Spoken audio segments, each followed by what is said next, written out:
Imagine walking through a dark, narrow street of a medieval town. The only light comes from the flicker of a torch. The wind whispers through timber-framed houses, and the silence is broken only by distant dogs barking. In the shadows, someone is awake, alert, and watchful. While most of the town sleeps, a medieval night watchman patrols the streets, ensuring safety from thieves, fires, and strangers. They were the guardians of the night, a presence that lingered between mystery and reassurance. Tonight, we'll step into their world. We'll explore what medieval night watchmen really did through long hours of darkness, what dangers they faced, and what it felt like to live in a time when one careless spark could mean disaster for an entire community. We'll go beyond the simple idea of men with lanterns and whistles and uncover the routines, duties, and even the superstitions tied to their role. As you settle in, allow this story to carry you back to cobblestone alleys and quiet marketplaces after dusk. Let the steady rhythm of history help guide you into calmness and rest. If you enjoy journeys like this, make sure to subscribe to our channel, History for Sleep.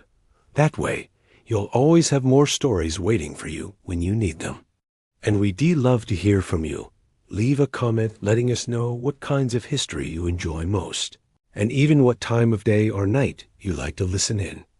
Your ideas help us bring more of the past to life. So close your eyes if you'd like, take a slow breath, and let's walk with the night watchman. Their world was dimly lit, but rich with stories. When the sun dipped below the horizon in a medieval town, the world changed entirely. Unlike today, where street lamps glow and cities remain alive 24 hours a day, the medieval night was a place of deep darkness. Candles and oil lamps were expensive, torches were unreliable, and once daylight faded, most people retreated indoors. To step outside after sunset was to step into a world that was both hushed and uncertain, where shadows stretched endlessly and every noise seemed sharper than it did in daylight. The silence was not absolute, of course. The muffled clatter of shutters being drawn closed, the lowing of cattle in distant barns, or the faint hum of voices from taverns might linger for a while. But as midnight approached, those sounds would thin until the town was left in near stillness. In those hours, the presence of a night watchman became both a comfort and a necessity. They walked the streets slowly, their boots on cobblestones echoing faintly, reminding those within their houses that someone was awake, keeping guard.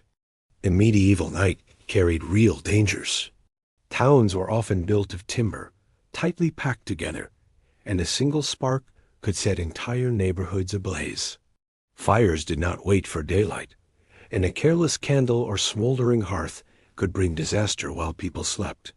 Beyond fire, crime was also a pressing concern. Thieves, cutpurses, and opportunists knew that nighttime offered them cover. Without someone to patrol, doors could be forced, goods stolen, or worse, violence done. Even the natural world added to the hazards. Wolves sometimes prowled near village edges.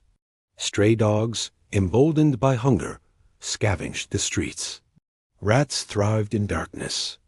And above all, the fear of what could not be seen, the mysterious, the uncanny, made the night heavier. Many believed ghosts, witches, and demons walked at night, and though the night watchman was as human as any villager, his very presence reassured others that not all was left to spirits and shadows. The architecture of medieval towns shaped how the night felt. Streets were narrow, often twisting unpredictably, with high-roofed houses that leaned inward, so that sometimes the upper floors almost touched.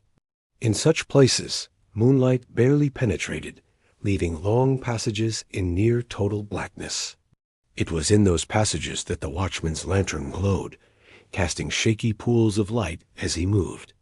The sound of his staff tapping against the ground, or the deliberate call of the hour, past midnight, all is well, served as both a warning to wrongdoers and a lullaby to those trying to rest. Unlike the bustling daytime markets, nighttime towns seemed like entirely different settlements. The market square that teemed with buyers and sellers by day lay silent, its stalls covered, its goods locked away. Churches stood with quiet dignity, their bells unused until dawn. Water wells, so busy in daylight, might glimmer under starlight, deserted and still. The transformation was dramatic. Familiar places became eerie and unfamiliar once darkness took hold. Life without artificial light meant that the boundary between night and day was sharper. People rose and worked with the sun, and when it set, the rhythm of life slowed, often to stillness. Yet not everyone slept. Bakers might begin preparing dough long before dawn, and millers might keep their water wheels turning. But for most, rest was the only option. It was in this backdrop of slumber that the night watchman's lonely walk gained its importance. He was one of the few souls expected to be awake, his senses alert, while others drifted into dreams.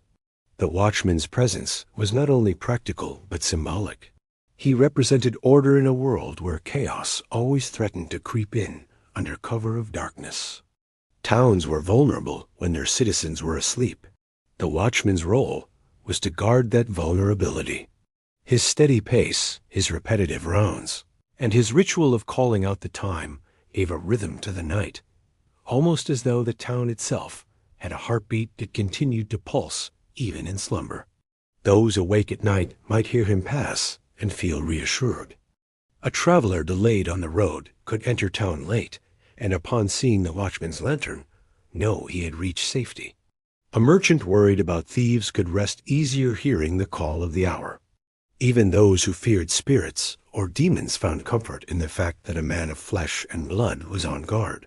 Yet from the watchman's perspective, the night was long and unending. Hours stretched slowly, and silence could be oppressive. To walk the same streets again and again, eyes straining into shadows, ears pricked for the smallest sound, was both monotonous and demanding. The courage required was quiet but real. After all, the watchman knew that if trouble came, he was likely to be alone until morning. The world of the medieval night was, therefore, a world balanced on the edge between peace and danger. Its quiet beauty, the moonlit roofs, the stillness of sleeping streets, existed side by side with its hazards. To the townspeople, it was mostly invisible, for they slept through it. But to the watchman, it was his realm, the hours of darkness his responsibility to manage.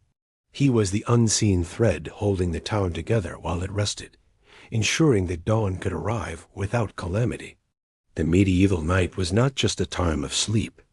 It was an entire landscape, with its own moods, fears, and routines. And it was within that landscape that the watchman lived his working life, walking endlessly between silence and shadow, keeping vigil while the rest of the world dreamed. To understand the medieval night watchman, we must look further back, before the timber-bird towns and winding alleys of the Middle Ages, into the roots of how humans have always sought safety after sunset. For as long as people have lived in groups, there has been a need for someone to remain alert while others rested. The night has never been simply an empty stretch of time. It has always been a territory that required guarding. Long before medieval Europe, ancient civilizations had their own forms of night watch. In Mesopotamia, the earliest cities employed guards to patrol city gates and walls.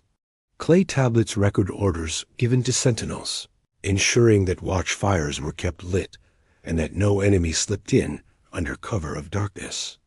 In Egypt, temple guards kept sacred spaces protected even through the quietest hours, while in ancient China, night patrols were tasked not only with guarding, but also with marking time by striking drums or gongs.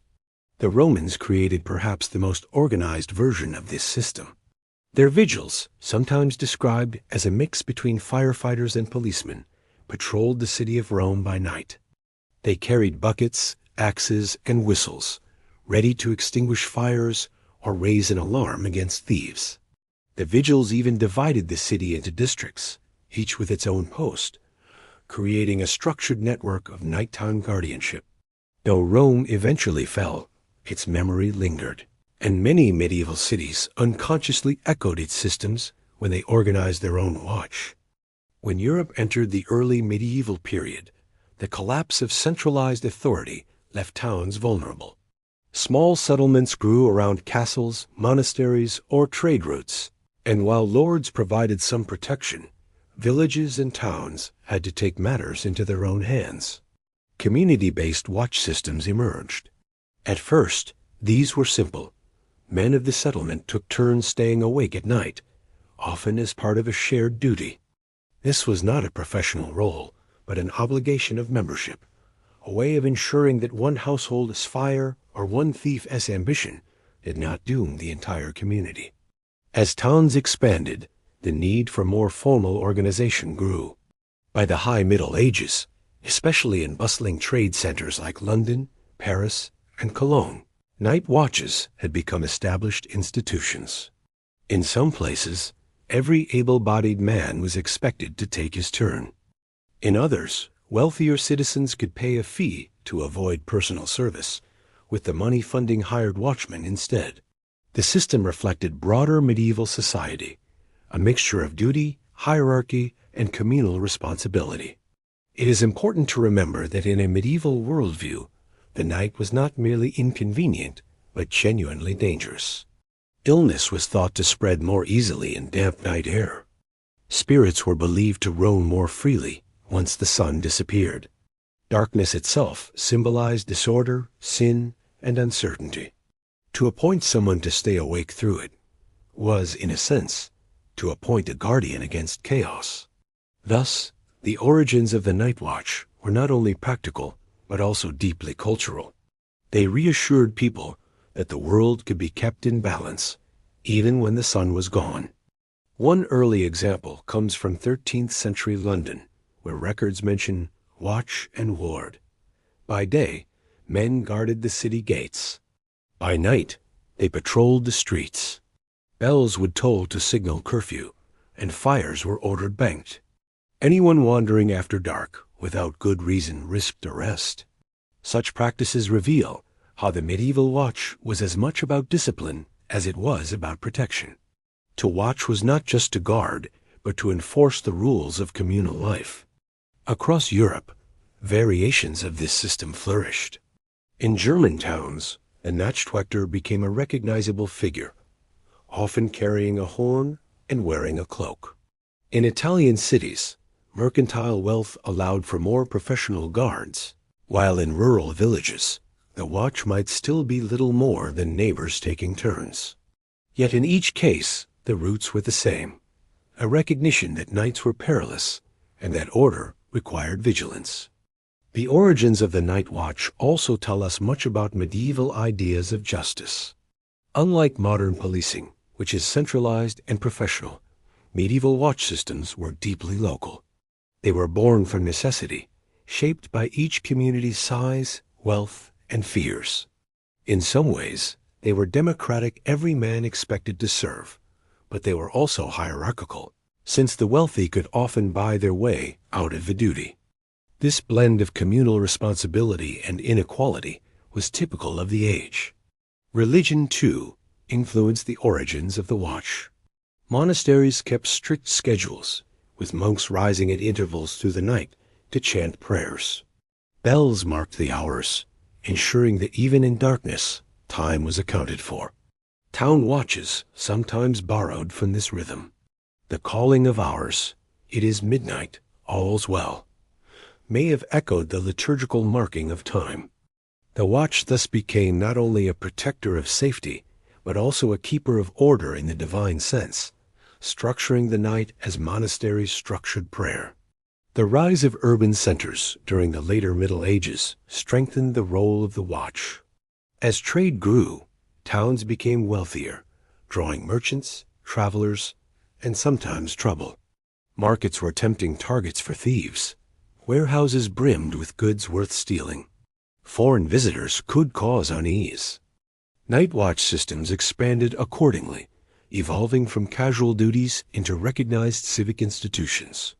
By the 14th and 15th centuries, many towns had designated watch houses, formal patrol routes, and written ordinances regulating the watch. Still, the origins of the night watch were humble. They began not as an invention of kings or lords, but as a shared necessity of ordinary people. The same instinct that drove a family to bar their shutters at night drove a community to appoint a guardian. And while over centuries the role became more formalized, at its heart it always reflected the oldest of human needs: to feel safe while sleeping. To trace these origins is to see the medieval night watchman not as an unseen, isolated figure, but as part of a much longer lineage of nocturnal guardianship. From Mesopotamian gatekeepers to Roman vigils, from monastic bell ringers to townsmen pacing with lanterns, the watchman carried forward a tradition as ancient as civilization itself. Each step he took in the dark streets echoed countless other steps, taken in other cities, other ages, all bound by the same desire to keep danger at bay until dawn. The medieval night watch, then, was not just a practical solution, but the heir of centuries of human experience. Its origins remind us that across cultures and eras, people have always sought a balance between vulnerability and vigilance, between the need for rest and the need for protection. In the end, the watchman's presence at night was a continuation of humanity's oldest bargain, that some must wake, so that others may sleep. When we picture a medieval night watchman, we might imagine a uniformed figure with a lantern and staff, pacing proudly through the streets. In reality, the role was far less glamorous. The men who kept watch at night were not chosen for their valor or prestige. More often than not, they were ordinary townsmen, sometimes reluctant, sometimes compelled, occasionally even unwilling participants in a duty many preferred to avoid. In the earliest forms of the system, the watch was a communal responsibility. Every able-bodied man in a town or village was expected to take his turn. This was less a matter of honor than of necessity. Fire could devastate an entire settlement. Thieves could strike at any moment, and marauding bands or rival groups might attack under cover of darkness. To neglect the watch was to endanger one's neighbors. So, towns passed ordinances requiring service. A rotating schedule was drawn up, and on the night of one's turn, a man had no choice but to stay awake. These early watchmen were not paid. They were bakers, tanners, millers, carpenters, ordinary tradesmen by day, guardians by night. Imagine a man rising at dawn to work long hours at his craft, only to discover that it was his night to walk the streets. Sleep would have to wait until the following day, if work allowed it. Unsurprisingly, many dreaded their assigned watch. Records from several towns reveal frequent fines for men who failed to appear when called, showing that avoidance was common.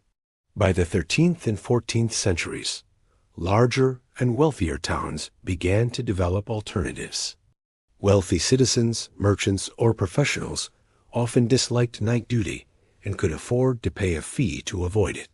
The money collected was then used to hire others to serve in their place. This practice gradually shifted the makeup of the watch. Instead of every man serving, poorer citizens or outsiders increasingly filled the role, sometimes for meager wages. In some places, the position of watchman was given to individuals on the fringes of society.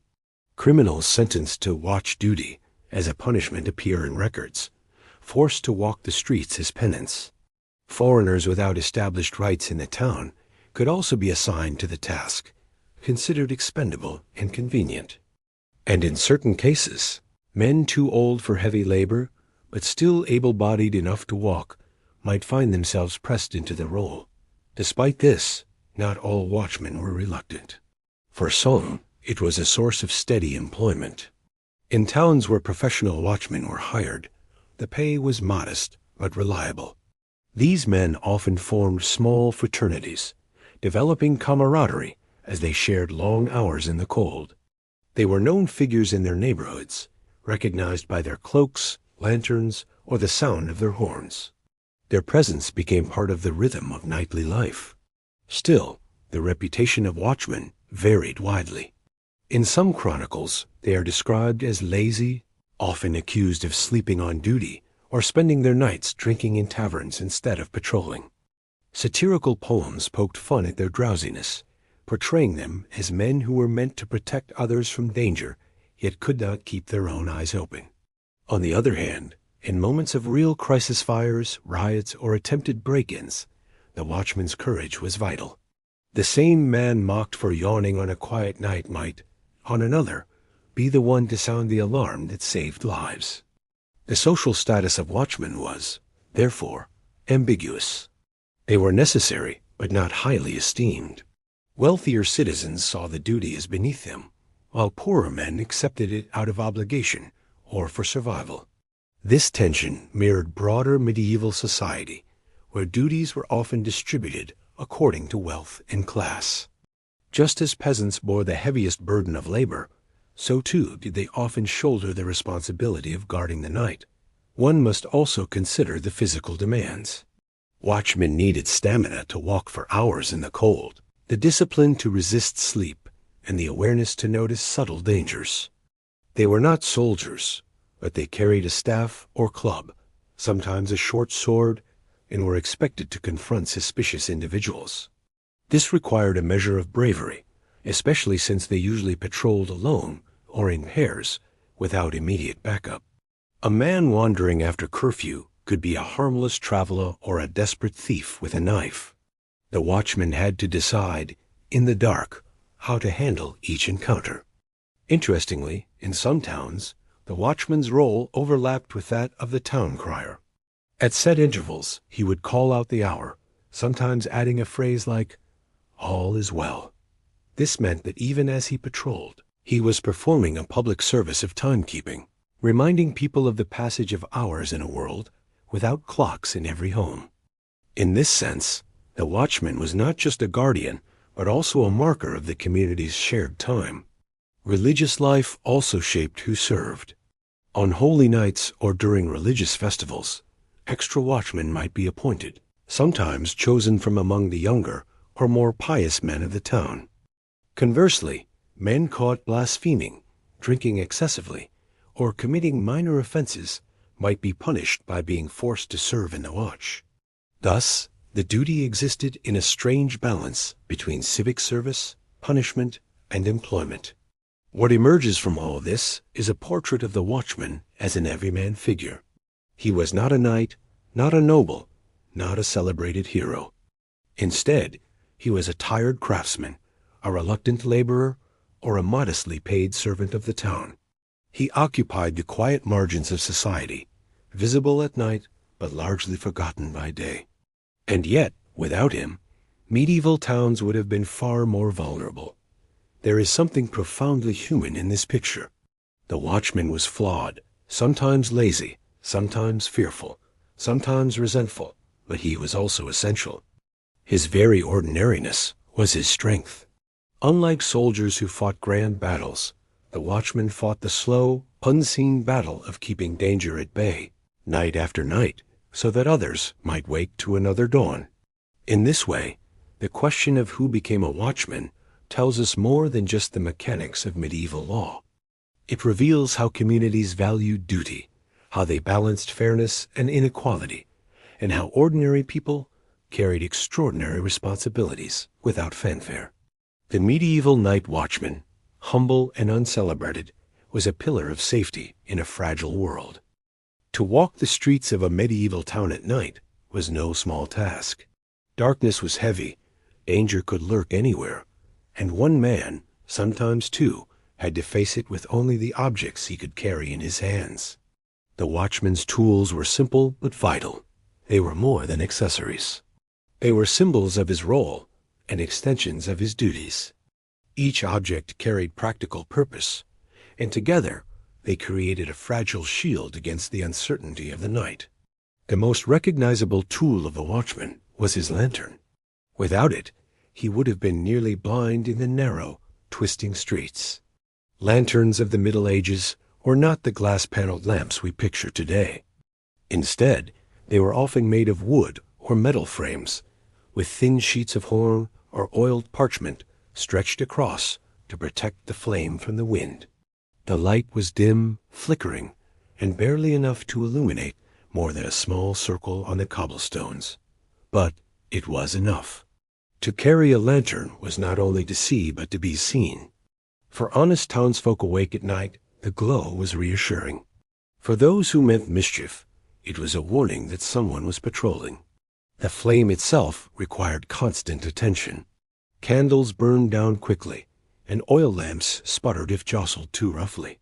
A careless moment could mean the lantern went out, leaving the watchmen stumbling in blackness. Many kept spare candles tucked into their belts, or carried small flints to relight the flame if it died. The glow of the lantern was fragile, but it was a lifeline in a world without street lamps. Beside his lantern, the watchman always carried a staff or club. This was not only a walking stick, but a weapon of defense. Thick, sturdy, and easy to wield, it served to ward off troublemakers or fend off stray animals. In some towns, the staff was marked with notches or carved with symbols, identifying it as the property of the watch. A man carrying such a staff was recognized as someone on duty, someone authorized to enforce curfew or challenge strangers. In certain regions, the staff even had a spike or metal tip, turning it into a more dangerous weapon if needed. Some watchmen also carried short swords or daggers, though this depended on local custom and resources. Swords were more expensive, and not every town could provide them. In smaller villages, the watchman's staff was his only defense, along with his courage. But in larger cities, especially those with professionalized watches, a blade was part of the standard gear. Still, unlike knights or soldiers, the watchman's purpose was not to seek battle, but to deter it. His weapons were reminders that he represented authority, even if he was only one man in the dark. Another essential tool was the horn or whistle. The watchman was rarely expected to fight alone if danger grew serious. His duty was to raise the alarm, to rouse others to respond. A blast on a horn could echo through silent streets, summoning fellow watchmen or calling townsfolk from their beds. Whistles, though smaller, could pierce the night air just as effectively. In times of fire, especially, these tools were life-saving. A single cry might not carry far, but the deep sound of a horn told the whole neighborhood that something urgent was unfolding. One of the less obvious tools of the watchman was his voice. In many towns, it was customary for watchmen to call out the hour as they patrolled. 2 of the clock, and all's well. They might cry or sing short rhyming phrases to mark the passage of time. This practice served several purposes. It reassured citizens that the watch was awake and alert. It provided a sense of order in the silent hours, turning the endless dark into measured intervals. And it acted as a deterrent, since a thief hiding in shadows could not be sure when the watchman's next call would reveal his presence. To keep themselves awake, some watchmen leaned on their staffs and tapped them rhythmically against the stones. This steady sound echoed in the stillness, both keeping the watchman alert and letting others know he was on patrol. Over time, the tools and the sounds of the watch became part of the nightly fabric of life. Townspeople lying in bed could drift into slumber to the distant rhythm of staff taps, the occasional cry of the hour, and the faint glow of a lantern passing under their window. Clothing, too, counted as part of the watchman's gear. A cloak was almost essential. Nights could be bitterly cold, and hours of walking wore down even the hardiest men. Heavy wool cloaks protected against wind and damp, while hoods shielded the head and face. Some towns issued their watchmen distinctive cloaks, making them instantly recognizable. In Germany, for example, the Nachtwächter was often depicted with a broad-brimmed hat and thick mantle, carrying both lantern and horn. Such garments were not only practical but symbolic, marking the wearer as a guardian of the night. Dogs were sometimes considered tools as well-living companions in the lonely hours. A large hound or mastiff could frighten away thieves and alert the watchman to sounds he might otherwise miss. Not every watchman had such a companion, but where they did, the bond between man and dog made the night less lonely. Together, They walked the silent streets, one relying on the other for vigilance and courage. The tools of the watchman may seem simple compared to modern policing equipment, but their value lay in their symbolism as much as their function. A lantern said, "I am here, and I am watching." A staff said, "I am empowered to protect this place." A horn said, "If danger comes, you will not face it alone." Each tool carried weight, not only in the hands of the watchman, but in the minds of those who heard or saw it. And beyond the practical, these tools became part of the lore of the watch. Lanterns flickering in the mist, staffs thudding on the stones, horns echoing across rooftops, such images filled the medieval imagination. For children tucked in bed, the sound of a watchman's call was reassurance. For wrongdoers, it was a warning. And for the watchman himself, each object was a reminder of his duty, to hold back chaos with only a flame, a stick, and the strength of his voice. So while the medieval watchman's tools were humble, they were enough to create a fragile order in a fragile world. They were the threads that bound the night together, weaving light, sound, and presence into the silence until dawn's first glow relieved the long vigil. Among all the dangers that haunted medieval towns, none was more feared than fire. Unlike thieves or quarrelsome drunks, a blaze could not be reasoned with or subdued by a single watchman's staff. Fire was a destroyer that swept indiscriminately through homes, shops, churches, and barns, leaving only ashes in its wake. For this reason, one of the watchman's most important responsibilities was not simply to deter crime, but to guard against flame. Medieval towns were built in ways that made them especially vulnerable.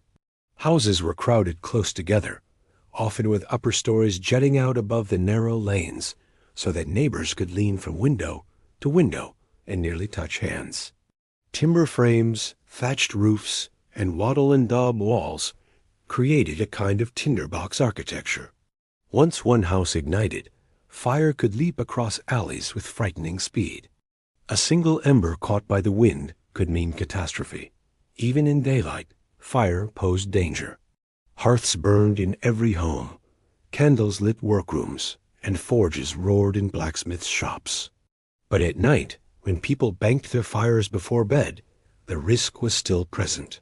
A log might roll in the hearth, sending sparks into straw-strewn floors. A candle forgotten in a chamber could topple, its wax feeding a sudden blaze. Bakers, who began their work in the small hours before dawn, risked starting their ovens too hot. It was the night watchman's task to walk, listen, sniff, and ensure that small flames did not become infernos. The watchman's lantern not only guided his steps, but also allowed him to peer into alleyways, to catch the faint glimmer of smoke or the unsettling glow of firelight where none should be. His ears were trained for the crackle of burning thatch or the rush of wind-fed flames. And his nose was perhaps his most sensitive tool. Smoke on the night air was often the first warning of disaster. When fire was suspected, the watchman's duty was clear: raise the alarm.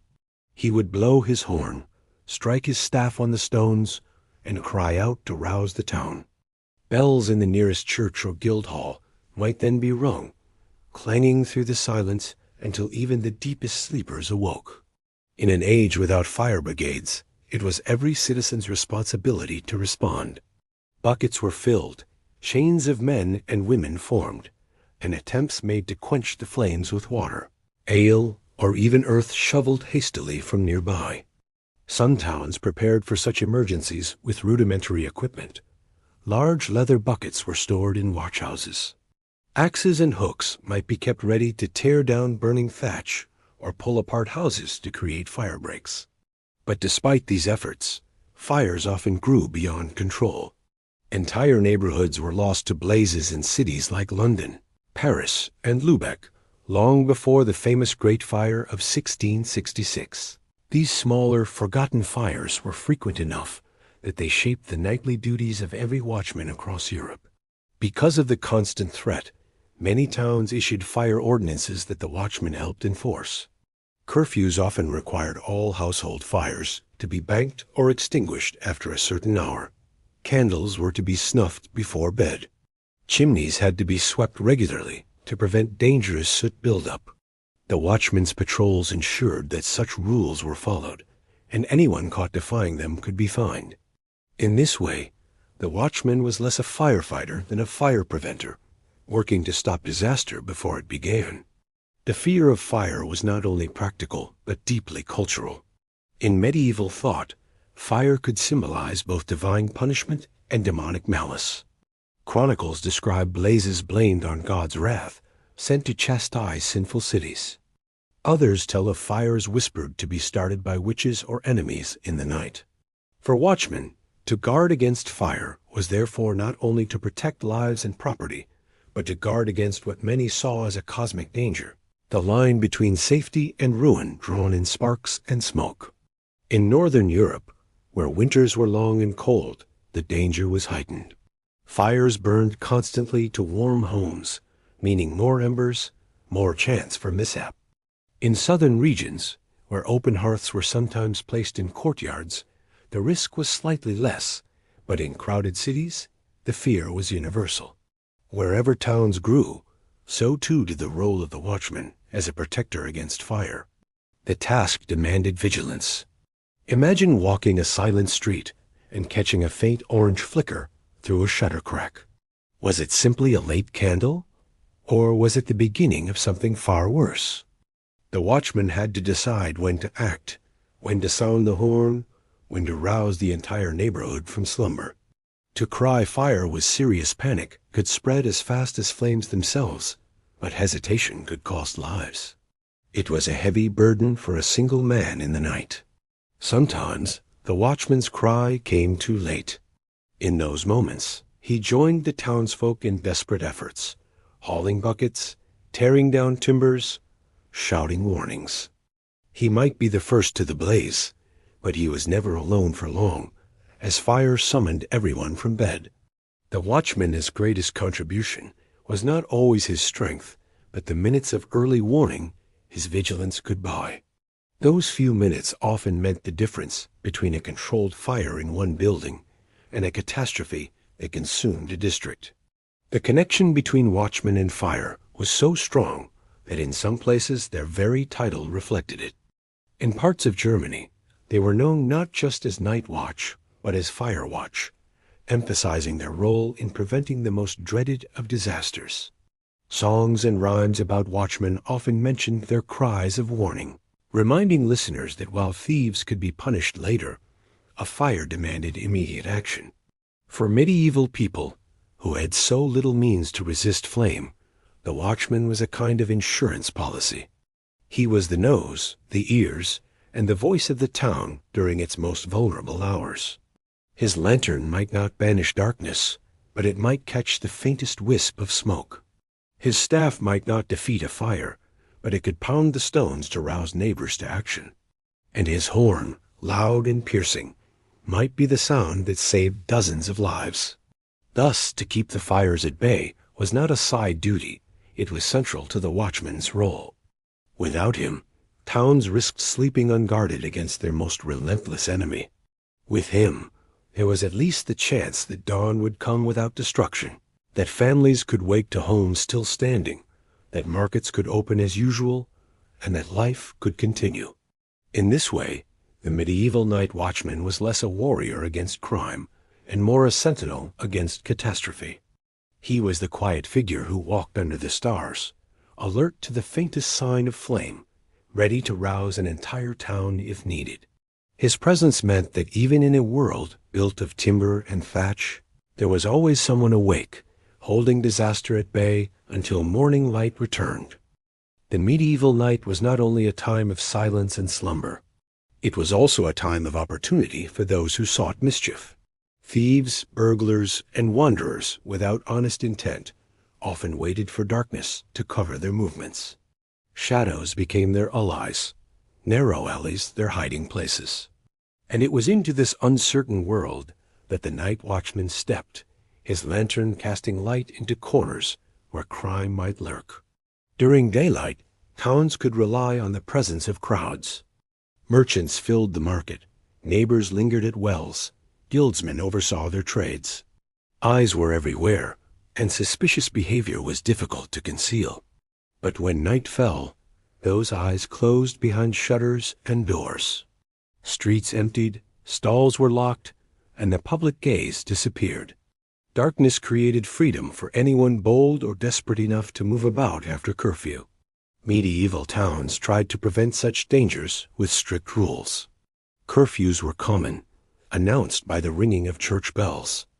When the bell tolled, householders were expected to douse their lights, close their doors, and remain indoors until dawn. The word itself comes from the Old French couvre-feu, meaning cover fire, reminding people to smother their hearths, to reduce the chance of flame. Yet curfew also served another purpose. It kept people off the streets, making it easier to spot those who did not belong. Anyone wandering after curfew attracted suspicion. Travelers delayed on the road, servants sent on late errands, or drunkards staggering home from taverns, all risked being challenged by the watch. And of course, thieves took advantage of such nights, breaking into a warehouse, forcing open a merchant's door, or cutting purses from the sleeping drunk in an alley. All of these were easier when no one else was awake. The night watchman's role was to spot them, confront them, and if needed, raise the alarm.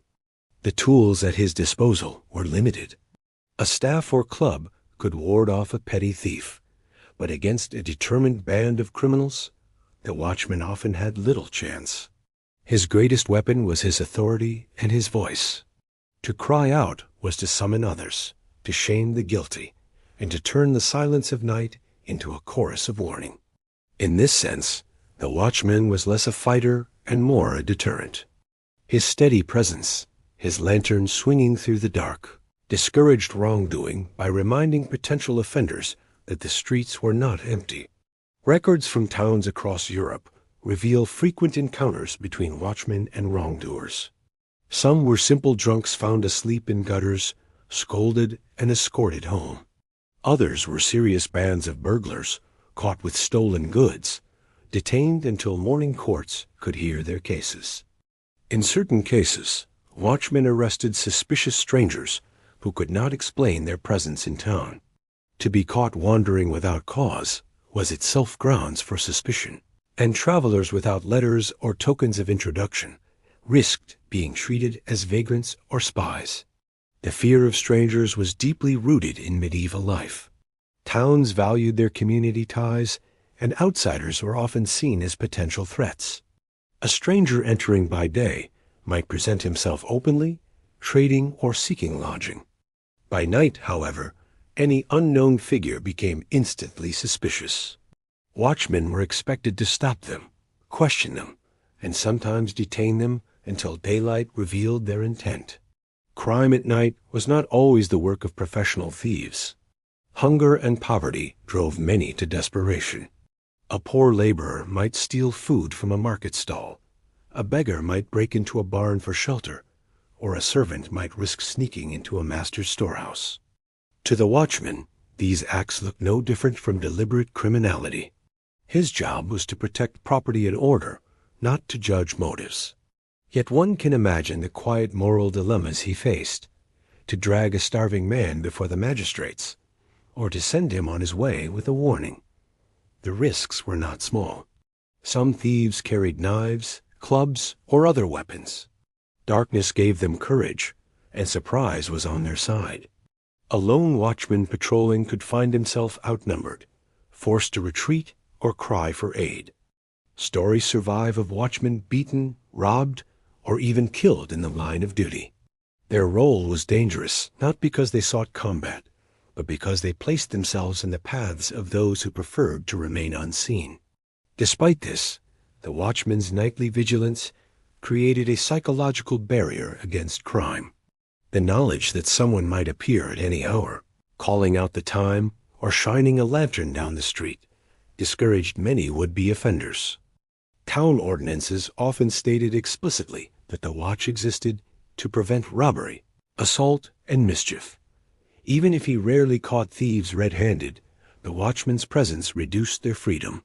Interestingly, Some watchmen combined their duties with acts of kindness. Chronicles mention watchmen guiding travelers safely to inns, helping lost children return home, or assisting women caught out after curfew. Though their main task was deterrence, they also acted as a kind of nighttime guardians for those with legitimate needs. This dual role protector against crime, but also helper of the vulnerable, made them complicated figures in the life of the town. The relationship between watchmen and taverns was particularly fraught. Taverns often stayed lively after curfew, with laughter, singing, and quarrels spilling into the night. For the watchmen, these were hotspots of trouble. Drunken brawls, theft, and disorderly conduct frequently began in such places. Yet taverns were also where the watchman himself might be tempted to slip inside for warmth or ale. Town records occasionally find watchmen for neglecting their rounds, found asleep in taverns when they should have been on patrol. This mixture of duty and temptation was part of the reality of watching for thieves and strangers in the medieval night. Over time, as towns grew wealthier and more organized, watchmen gained more formal authority. Some carried written orders, granting them the right to arrest offenders. Others were issued distinctive staffs, marked with the seal of the town, symbols of their legitimacy. This formalization reinforced the idea that the watch was not just a practical necessity, but part of the civic identity, a system of order that separated the honest citizen from the lurking thief. To modern ears, the cry of thief may sound theatrical, but in the medieval world, it was deadly serious. To be branded a thief was to risk brutal punishment, flogging, mutilation, or even hanging. The watchman's voice could determine whether someone spent the night in uneasy freedom or in a locked cell awaiting judgment. His patrols, then, were not just about spotting shadows, but about shaping the boundaries between lawful and unlawful, insider and outsider, safe and dangerous. For townsfolk tucked in bed, the thought of thieves prowling the night was a constant worry. Locks were simple, doors flimsy, and windows often little more than shutters. A determined intruder could break in easily, but to know that a watchman's lantern might appear at any moment brought comfort. The thieves were not gone, but they were watched. And in a world where community trust was everything, that fragile reassurance was worth much. So, when we picture the medieval night watchman, we should remember not only his lantern and staff, but also the tension that filled his rounds. Every darkened doorway might conceal a stranger. Every sudden sound might be a thief. His job was to walk into that uncertainty, to hold the line between the sleeping town and those who sought to disturb it. In doing so, he kept not only property, but also peace itself intact until the light of dawn returned. If you were to fall asleep in a medieval town, the sounds drifting through your shutters would be very different from the hum of modern cities. There were no carriages clattering all night, no machinery, no electric lights buzzing. Instead, the night was filled with long silences, broken only by the occasional bark of a dog or the soft creak of timber in the wind. Yet within this quiet world, one set of sounds stood out: the voice, the staff, and the horn of the night watchman. These sounds became the rhythm of the medieval night, steady reminders that the town was not entirely abandoned to darkness. The practice of calling the hours was among the most recognizable duties of the watch. At regular intervals, often every half hour or hour, the watchman would raise his voice and announce the time. In some places, this was a simple cry, "Midnight and all is well." In others, it took the form of a rhyme or chant, sung in a measured tone that carried through narrow streets. These calls had both practical and symbolic value. They reassured townsfolk lying awake that the watchman was alert.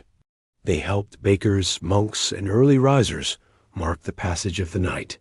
And they warned thieves that the streets were being patrolled.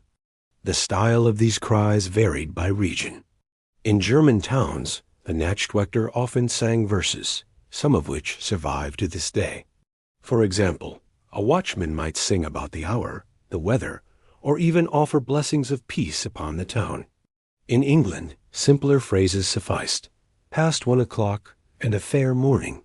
These words echoed in otherwise silent streets, familiar and comforting, part of the nightly landscape. Over generations, the rhythm of the watchman's voice became woven into the memories of townspeople, a sound as expected as the tolling of bells. But the watchman's voice was not his only sound. His staff was a constant companion, and many watchmen tapped it deliberately against the cobblestones as they walked. The sharp, hollow clack of wood on stone carried through the night air, announcing movement without the need for speech. Some did this to keep themselves awake, others as a deliberate warning to wrongdoers. A steady beat told listeners that the patrol was near, that vigilance was ongoing. To a thief crouched in shadow, the sound of a staff approaching was often enough to send him scurrying away. Then there was the horn or whistle, used not at regular intervals, but in moments of alarm. These instruments pierced the silence with urgency, calling townsfolk from their beds when danger arose. A horn blast during fire or riot was unmistakable, sending men rushing with buckets or clubs to assist. In some towns, watchmen carried small brass whistles that shrieked sharply, easier to carry than a horn, but equally effective in raising the alarm. The suddenness of such sounds could be terrifying, but they served their purpose to wake an entire neighborhood when seconds mattered. The combination of these sounds, the cry of the hour, the tapping staff, the occasional horn, created a kind of nightly pattern. It was not music, but it was rhythm, a backdrop to the silence of medieval nights. For people lying awake in their beds, these noises could be deeply reassuring. They were reminders that someone was out there, moving through the dark, ensuring that all was well. Parents might soothe children with the promise that if trouble came, the watchman would call it out. Even adults drew comfort from the ritual. In some towns, the watchman's calls even became a form of entertainment. Travelers wrote of the strange rhymes and verses they heard at night, describing them with a mix of curiosity and amusement. In one French town, the watchman's duty included announcing the weather, 3 o'clock, and the wind is high, so that townsfolk would know whether to prepare for storms by morning. In this way, the sounds of the watch were not only protective but informative, linking the sleeping household to the wider rhythms of nature and time. Of course, not everyone welcomed the noise. Records show complaints from citizens who wished for quiet nights, undisturbed by constant cries. Some ordinances required watchmen to keep their voices low or limit their calls to certain hours. Yet even in such cases, the habit of marking the night with sound rarely disappeared entirely. Silence was too empty. The human voice carried reassurance that order persisted even in the deepest darkness.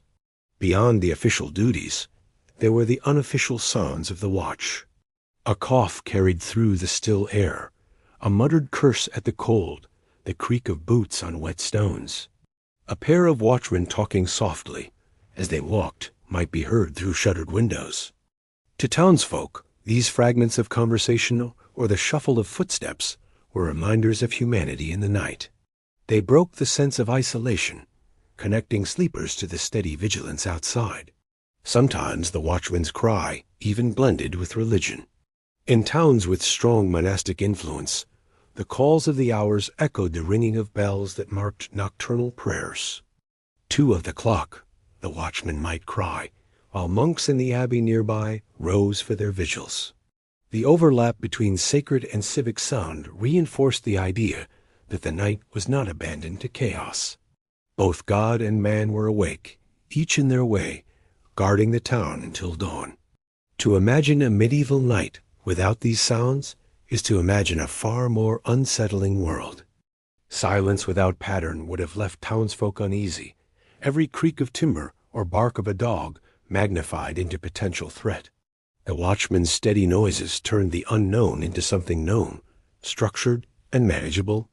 His cries did not eliminate danger, but they gave shape to the night, allowing sleep to come more easily. Even centuries later, echoes of these sounds survive in culture. The phrase, "all's well," still carries a reassuring note, rooted in those nightly cries. In some parts of Europe, traditional watchmen continued singing verses into the modern era, long after their practical necessity faded, preserved as custom and heritage. Tourists in certain towns can still hear these rhymes performed, a reminder of the medieval nights when such voices were the only defense against fear. For the watchman himself, the sounds served another purpose. They kept him awake. To cry the hour was to break the monotony, to prove to himself as much as to others that he had not drifted into slumber. To tap his staff was to fight off the drowsiness that crept in with the cold. To blow the horn, though rare, was to channel adrenaline into action. In this way, the watchman's sounds were survival tools, as important for his endurance as for the town's safety. So when we picture the medieval night watchman, we should not imagine him only as a dim figure with lantern in hand. We should also imagine the world of sound that surrounded him, the steady clack of wood on stone, the rhythmic cry of hours, the sudden blare of a horn. These sounds transformed the empty dark into a landscape of order and reassurance. They were the music of vigilance, the heartbeat of a town that slept under watchful care. To walk the streets of a medieval town at night was not only a matter of vigilance and courage, it was also a matter of endurance. The night watchman faced long hours in harsh conditions, where the simplest challenges, cold air, an empty stomach, and the weight of sleeplessness, tested him as much as thieves or fire ever could. Behind the lantern and staff, the watchman was, after all, a human being, and the nightly struggle against discomfort was as constant as his patrols. The most relentless enemy was the cold. In winter, the darkness seemed to stretch endlessly, and temperatures dropped sharply. Towns built of stone and timber did little to retain warmth, and the narrow streets funneled bitter winds directly into the watchman's path. Cloaks of heavy wool, lined with fur if fortune allowed, were the first defense, but even the thickest garment grew heavy and damp in sleet or snow. Hands grew numb on the staff, breath hung in the air, and every step reminded him that the hearths he passed were warm inside while he remained exposed outside. The cold was not merely uncomfortable, it was dangerous. Frostbite, though seldom named, threatened fingers and toes after hours of exposure. Some watchmen stamped their feet constantly or paced in circles to keep blood flowing. Others sought temporary refuge in doorways or leaned close to their lanterns, though the weak candlelight gave little real warmth. To endure such nights required a kind of quiet toughness, not the bravery of battle, but the resilience of persistence. Even in milder seasons, dampness was an ever-present burden. Rain slicked cobblestones and soaked cloaks until they clung heavily to the body. Boots squelched with every step. Fog rolled through towns, chilling the skin and muffling sound so thoroughly that the watchman felt swallowed by silence. In such conditions, patrols were not only tiring but eerie, as if the very air conspired to make the task harder. Alongside cold came hunger. A watchman's duty often began after a full day of labor.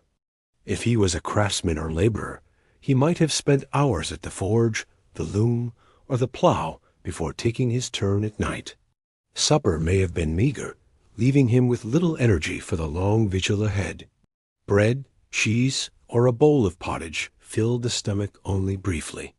As the hours dragged on, hunger gnawed, distracting the senses. Some watchmen carried small provisions, a crust of bread tucked into a pouch, perhaps a flask of weak ale to sip for strength. But eating on patrol was frowned upon, and food rarely lasted through the entire night. Hunger became a familiar companion, a dull ache that settled in the belly, reminding the watchman of what he lacked. It is easy to imagine him glancing longingly at shuttered taverns or bakeries, smelling faint traces of grain or ale on the air, his body yearning for sustenance he could not have until morning. More insidious than cold or hunger, however, was fatigue. The body is not meant to be awake all night, and the pull of sleep grows stronger as hours pass. The watchman fought against his own nature, forcing his eyes open and his legs to keep moving. Every still moment became a temptation. Leaning against a wall, sitting briefly on a bench, even pausing too long beneath an overhang, could invite drowsiness.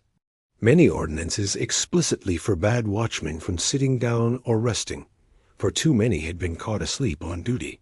Falling asleep was more than a personal failing. It could endanger an entire town. A fire might spread unchecked, or a thief slip through unnoticed, while the watchman slumbered. For this reason, fines and punishments awaited those found asleep. Some were dismissed from service, others publicly shamed. Yet the fact that such penalties were needed shows how difficult the struggle truly was. After hours in cold and darkness, with hunger in the belly and silence pressing in, sleep became an almost irresistible foe. To fight fatigue, watchmen relied on movement. They paced steadily, tapping their staffs, calling out the hours, anything to break the monotony. Some paired up, talking quietly to keep one another alert. In towns where watch houses existed, they returned at intervals to warm themselves briefly and then resumed patrol, careful not to linger long enough to drift into rest. In this way, the rhythm of walking became both duty and survival, each step warding off sleep as much as it guarded the town. The mental strain was real. Imagine walking familiar streets where nothing ever seemed to happen. Hour after hour, the same alleys, the same doorways, the same silence. Monotony weighed heavily, making each minute feel longer than the last. The watchman's thoughts wandered toward his bed, his family, his work in the morning. The mind dulled, and awareness slipped. To stay sharp required not only physical stamina, but mental discipline, the ability to remain present in a world that seemed determined to lull him into weariness. Yet even in these hardships, there were small comforts. A mug of ale left ready in the watch-house, shared between rounds, warmed body and spirit alike. Companionship with fellow watchmen turned misery into camaraderie. Two men laughing quietly about the cold endured it better than one alone. The sight of dawn's first light, faint and gray over rooftops, brought relief unlike any other, a sign that the long night was ending, that warmth and rest would soon return. The struggles of cold, hunger, and fatigue remind us that the watchman's greatest battles are often invisible. They were not against thieves or fires every night, but against the steady erosion of his own strength. Each hour was a test, each step a choice to endure. These quiet struggles rarely made it into chronicles, but they were the reality of nightly duty. And for townsfolk who slept through these hours, warm in their beds, the hardships of the watchman were easy to forget. Yet without his persistence, the safety they enjoyed might not have been possible. His suffering in the dark was the price paid for their peaceful slumber.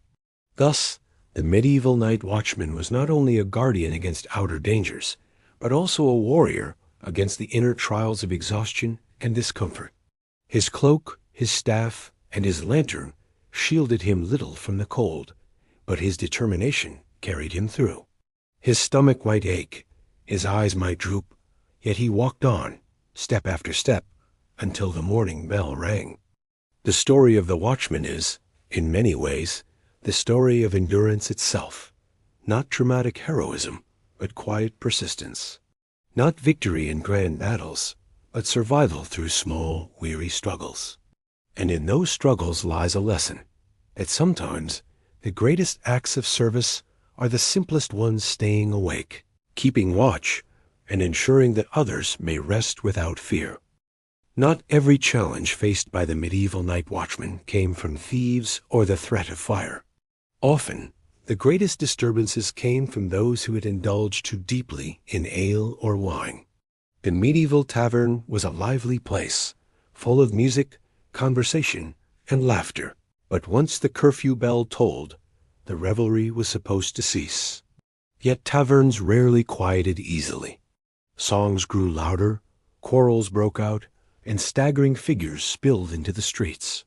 For the watchmen, these drunk and disorderly townsfolk were an almost nightly part of his rounds. The tavern was the social heart of many medieval communities. Laborers ended their long days with mugs of ale. Merchants struck deals over shared jugs of wine, and travelers found rest among strangers. These spaces were essential to community life, yet they were also breeding grounds for conflict. Strong drink loosened tongues and tempers alike. A harmless joke might turn to insult, an argument over dice to a brawl. By day, such disputes could be managed, but at night, when rules were stricter and curfew enforced, drunken disorder became a serious issue. The watchman's first duty in these cases was often persuasion. A drunk stumbling home after curfew might be urged to hurry along, escorted gently to his door, or warned not to loiter. Many towns recognized the difference between harmless inebriation and true disorder. But if a group of men sang loudly in the streets, or if shouting escalated into fighting, the watchman was expected to intervene. This was easier said than done. A lone watchman, with only his staff and lantern, faced groups emboldened by drink and by numbers. Often he relied on authority rather than force, calling out the hour loudly, shining his lantern, and reminding the men of the curfew was sometimes enough to shame them into dispersing. If not, the threat of fines or imprisonment might be added. Only in the worst cases did the watchman resort to blows with his staff. The goal was not to injure, but to restore order, to quiet the streets so others could sleep. Disorderly conduct was not limited to men. Records occasionally mention women arrested for drunkenness, particularly those associated with taverns or alehouses. Alewives, who brewed and sold drink, were notorious in some towns for serving past legal hours. For the watchman, confronting a loud group of women outside a tavern could be just as daunting as dealing with men. The law did not discriminate in these matters. Curfew applied to all, and the watchman was its enforcer. Gambling, too, played a role in nighttime disorder. Dice and cards, often outlawed or heavily restricted, were common tavern pastimes. Arguments over lost wagers could erupt into heated fights, spilling into the streets where the watchman found himself in the middle. His task was not only to separate fighters, but also to confiscate illegal gaming equipment if required, another thankless duty that earned him little love from those he interrupted. The most dangerous encounters came when drunkenness turned violent. Knives, common tools in daily life, were often carried into taverns and produced in moments of rage. A quarrel that began over spilled ale could end with bloodshed. Watchmen were trained, or at least expected, to step in quickly, to disarm or restrain offenders before matters grew deadly. But this placed them at risk. Alone or in pairs, confronting armed, intoxicated men was perilous. Many watchmen suffered injuries in such confrontations, their duty demanding that they stand between anger and its consequences. For repeat offenders, towns imposed strict penalties. Public drunkenness might result in fines, time in the stocks, or confinement in the town jail until sobriety returned. In some cases, watchmen were tasked with dragging the disorderly directly to holding cells, a humiliating end to a night of excess. These punishments served as warnings to others, but they also highlighted the central role of the watchman in maintaining nightly discipline. Without him, curfews would have been ignored, and taverns might have roared until dawn. There was, however, a certain understanding between townsfolk and watchmen. Everyone knew that taverns were vital, that laughter and song were part of life. The watchman's job was not to ban joy, but to prevent it from disrupting the community. Many watchmen exercised discretion, letting minor offenders slip home unpunished, so long as they caused no harm. Too harsh an approach risked alienating the townsfolk, who might otherwise see the watchman as a tyrant rather than a guardian. Encounters with the drunk and disorderly also carried a more human side. Imagine a watchman finding a man slumped in a doorway, too intoxicated to walk home. He might rouse him gently, guiding him through the darkened streets, lantern lighting the way, until he was safely behind his own door. Such small acts of care were as much a part of the watch as arrests or fines. In these moments, the watchman became not only an enforcer of law, but also a protector of dignity, sparing townsfolk from dangers they had brought upon themselves. Religious leaders often viewed drunken disorder as a moral failing, and sermons regularly condemned taverns as dens of sin. The watchman, in enforcing curfews and dispersing revelers, became an agent of both civic and spiritual order. His presence outside taverns reminded townsfolk that life was not only about merriment, but also about discipline. Yet he himself was not immune to temptation. Records tell of watchmen fined for drinking while on duty, their lanterns left dark as they joined the very revelry they were meant to police. This tension between duty and desire was part of the nightly struggle. The sounds of drunken disorder were unmistakable. Laughter too loud, the crash of pottery, the raised voices of quarreling men.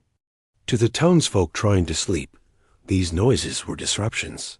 To the watchman, they were signals reminders that his patrol was not in vain.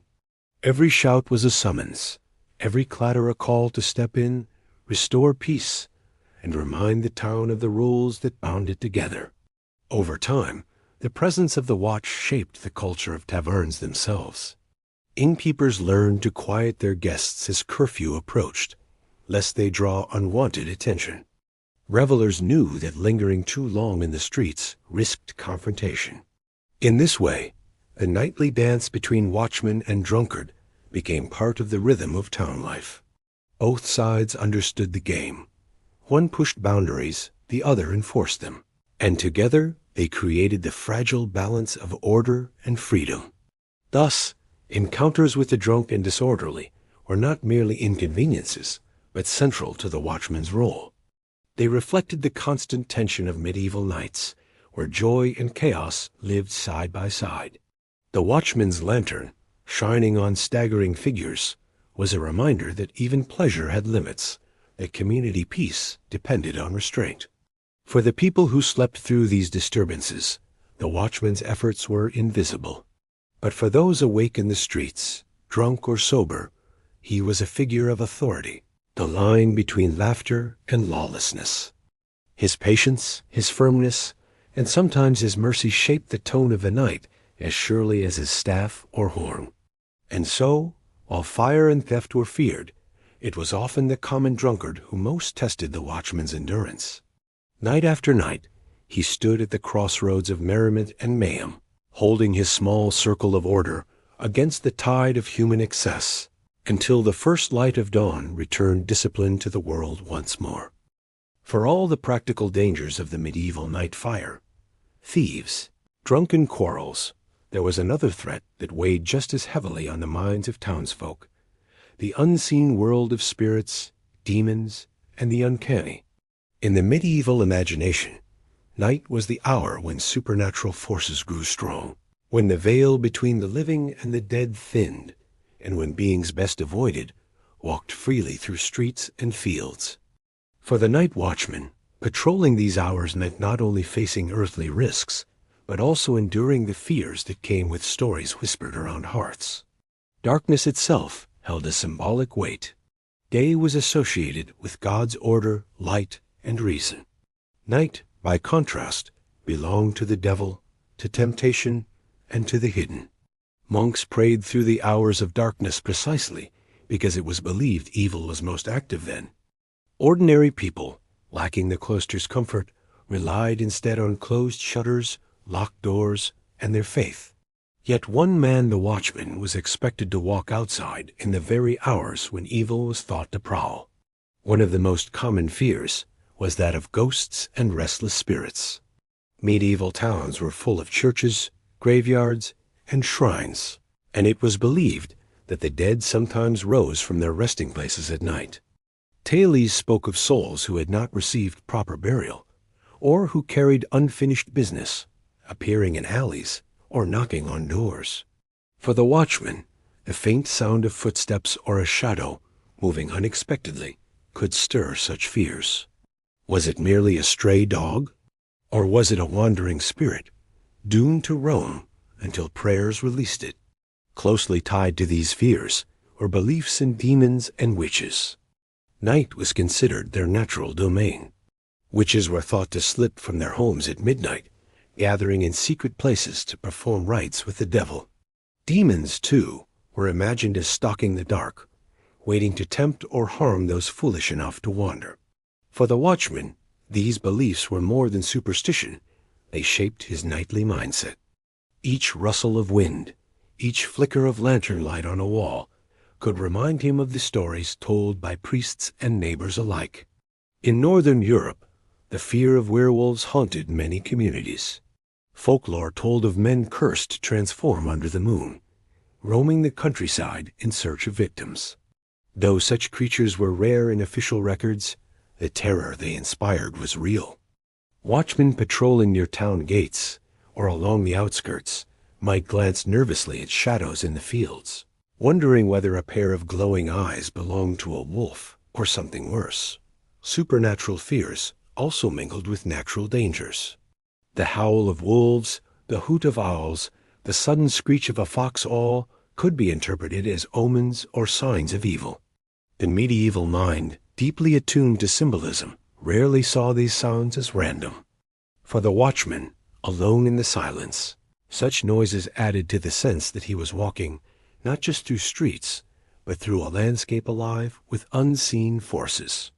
To protect against these dangers, watchmen often relied on rituals and symbols. Many carried small crosses or rosaries in their cloaks. A whispered prayer might accompany the calling of the hour. In some towns, watchmen began their shifts with a blessing from a priest, as if to armor them spiritually against what lay ahead. The lantern itself, with its flickering flame, was sometimes seen as more than a tool. It was a symbol of light against darkness, faith against fear. Encounters with the supernatural, real or imagined, were not uncommon in records. Chronicles mention watchmen swearing they saw ghostly figures, or reporting strange lights hovering over graveyards. Whether these were products of exhaustion, drink, or imagination hardly mattered. The community often accepted such tales as truth, reinforcing the belief that the night was indeed full of spirits. A watchman who claimed to see an apparition might be both mocked and mocked for his fear, but respected for his willingness to walk where others would not. These supernatural fears also shaped how towns organized their spaces. Certain alleys or crossroads gained reputations as haunted, avoided at night even by the watch. Wells and fountains were believed to house spirits, and watchmen passing them might murmur a quick prayer. Thresholds of churches, by contrast, were seen as safe havens, and a weary watchman might linger near one, comforted by its silent protection. It is important to remember that for medieval people, the supernatural was not separate from daily life. It was woven into it. Illness might be blamed on demons, poor harvests on witchcraft, sudden storms on divine punishment. The night was simply the stage where these forces were thought to act most openly. The watchman, moving through this stage, was both vulnerable to fear and yet necessary as a presence to reassure others. His steady lantern and voice said, in effect, that the town was not abandoned, even when invisible forces prowled. In some places, the watchman even became part of the folklore. Stories circulated of watchmen who confronted ghosts and survived, or who saw witches vanish in smoke, or who heard spectral voices warning of fire. Such tales elevated their role from mere civic duty to a kind of spiritual guardianship. Whether the watchman believed these stories or not, his association with the night made him a liminal figure, half in the world of the living, half in the world of shadow. The fear of the supernatural also gave weight to the watchman's cry of "all is well." To modern ears, the phrase reassures against thieves or fires. But to medieval listeners, it also hinted at deeper peace, that no demons prowled the street, no witches gathered nearby, no restless souls were stirring. It was a declaration that the night remained orderly, not only in worldly terms, but in cosmic ones. Yet we should not imagine the watchman as always trembling at shadows. Familiarity dulled fear. A man who walked the same streets night after night grew accustomed to their shapes and sounds. He learned which shadows belonged to buildings, which noises came from animals, which corners always seemed more ominous but proved harmless. In this way, experience provided its own protection. Still, on the coldest, loneliest nights, when fatigue weighed heavy and silence stretched endlessly, even the most seasoned watchman could feel the prickling unease of the unseen. The supernatural may not have been as tangible as fire or crime, but in the minds of medieval people, it was just as real. And for the night watchman, charged with patrolling the hours when such forces were thought strongest, the fear of the supernatural was an ever-present companion. He walked not only through physical darkness, but through the shared imagination of his community, holding a fragile lantern against both kinds of shadow. Though much of the night watchman's duty was spent walking the streets, he was not always in motion. Many towns provided a central place for the watch to gather, rest between rounds, and prepare for patrols. This place was the watch house, a small but important feature of urban life that gave the watchmen both shelter and a sense of belonging.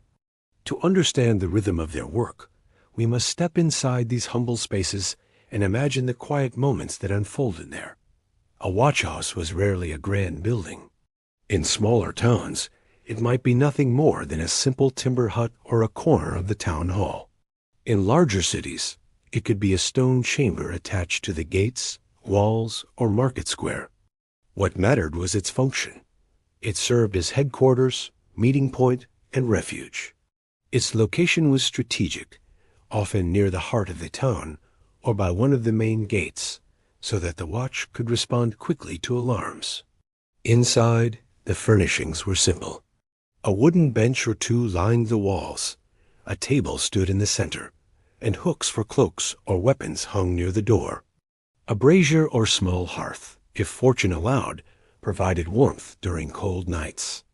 A lantern burned steadily, offering a pool of light against the surrounding darkness.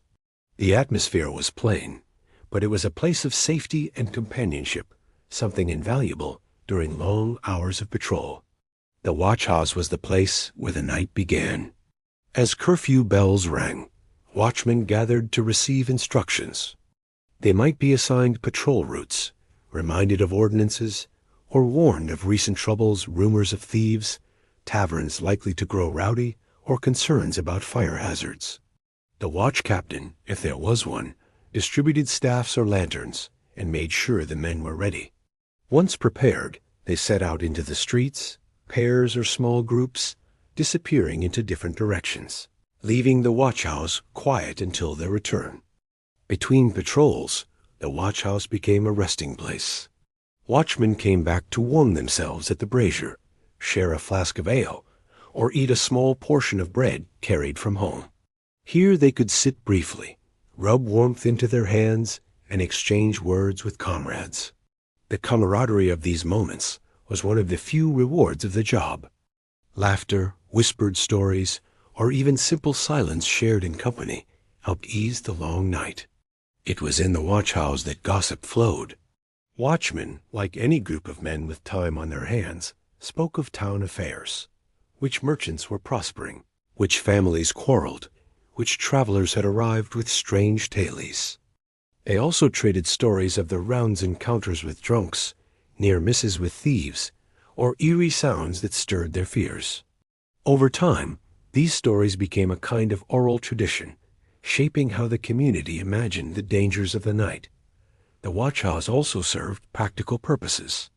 It stored the tools of the trade spare lanterns, buckets for water, axes for breaking timbers in case of fire. Arrested troublemakers might be held there until dawn, confined in a small cell, or even chained to a post inside. The building thus doubled as a place of both protection and punishment, where order was maintained not only by patrol, but by confinement of offenders. For watchmen, the watch house was also a line of defense against fatigue. Hours of walking in cold streets drained body and spirit, and the chance to sit near a fire for even a few minutes made the difference between endurance and collapse. Many towns set strict rules to prevent lingering too long watchmen, or not to fall asleep or neglect their patrols.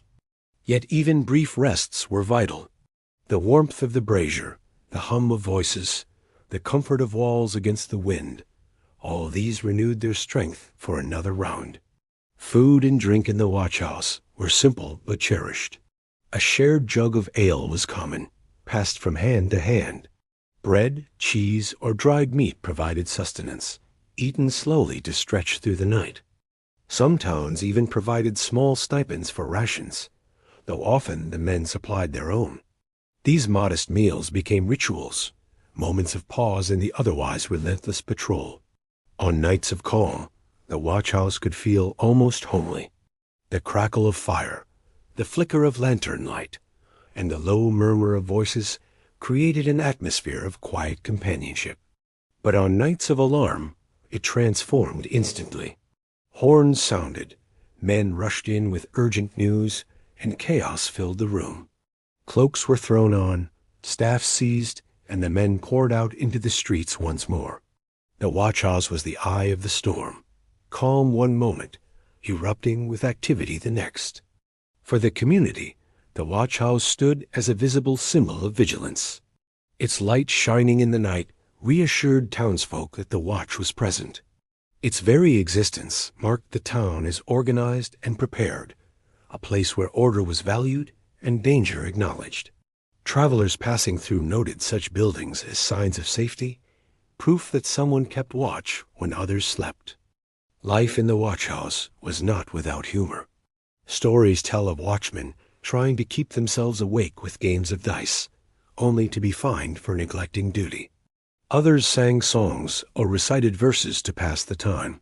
A few, inevitably, were caught dozing, heads nodding on benches as their lanterns flickered low. These failings, though punished, were also part of the human side of the watch, reminders that even guardians grew weary in the endless night. Despite its plainness, the watchhouse was a kind of anchor for the watchmen. Without it, patrols would have been even lonelier, the night more unrelenting. It gave shape to their duties, dividing the endless hours into circuits of walking and moments of rest. It was where their work began and ended, where they found companionship in an otherwise solitary role. In imagining the medieval night watchman, it is easy to picture only the lone figure with lantern and staff.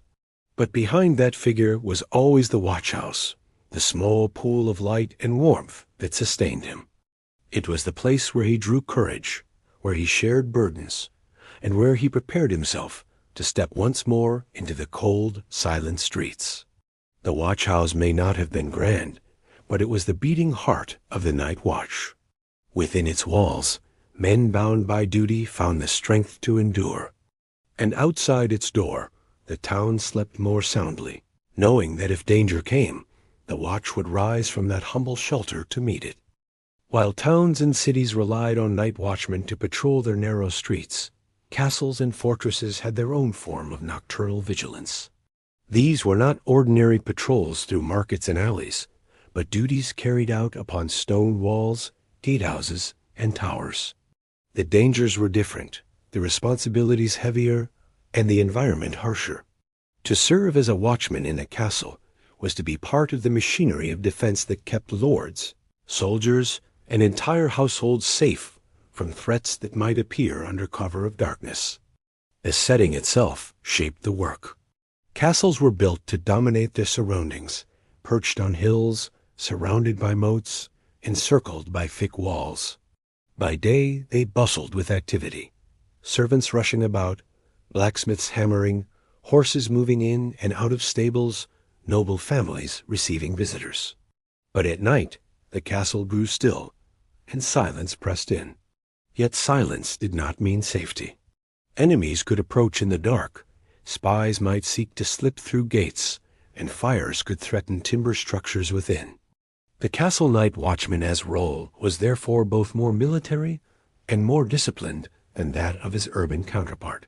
The most obvious task was guarding the gates. Every fortress had one or more entrances, often protected by portcullises, drawbridges, and heavy doors. By day, traffic passed through constantly traders, messengers, servants, soldiers. But once evening came, gates were closed, barred, and locked. A night guard remained stationed nearby, tasked with ensuring that no one entered without permission. To fall asleep at a gate was unthinkable. It meant exposing the entire stronghold to danger. Severe punishments awaited guards caught neglecting this duty, ranging from flogging to execution, depending on the seriousness of a lapse. Beyond the gates, watchmen patrolled the walls and towers. These circuits were physically demanding. Stone staircases had to be climbed, walkways paced, and lookout posts manned for hours on end. Cloaked figures moved slowly along battlements, lanterns, or torches, casting narrow pools of light. The cold wind at higher elevations was harsher than in the town below, and the loneliness was deeper. Yet vigilance was crucial, for it was on these walls that the first signs of attack or disturbance would appear. Unlike town watchmen, castle watchmen had to look outward as much as inward. Their eyes scanned fields, forests, and roads leading to the stronghold. The glimmer of a distant torch, the faint sound of hooves, or the movement of shadows could signal danger. In times of war, this vigilance became even more intense. Every flicker on the horizon might mean an approaching enemy, and every suspicious sound demanded immediate report to the captain of the guard. But the watch was not only about enemies.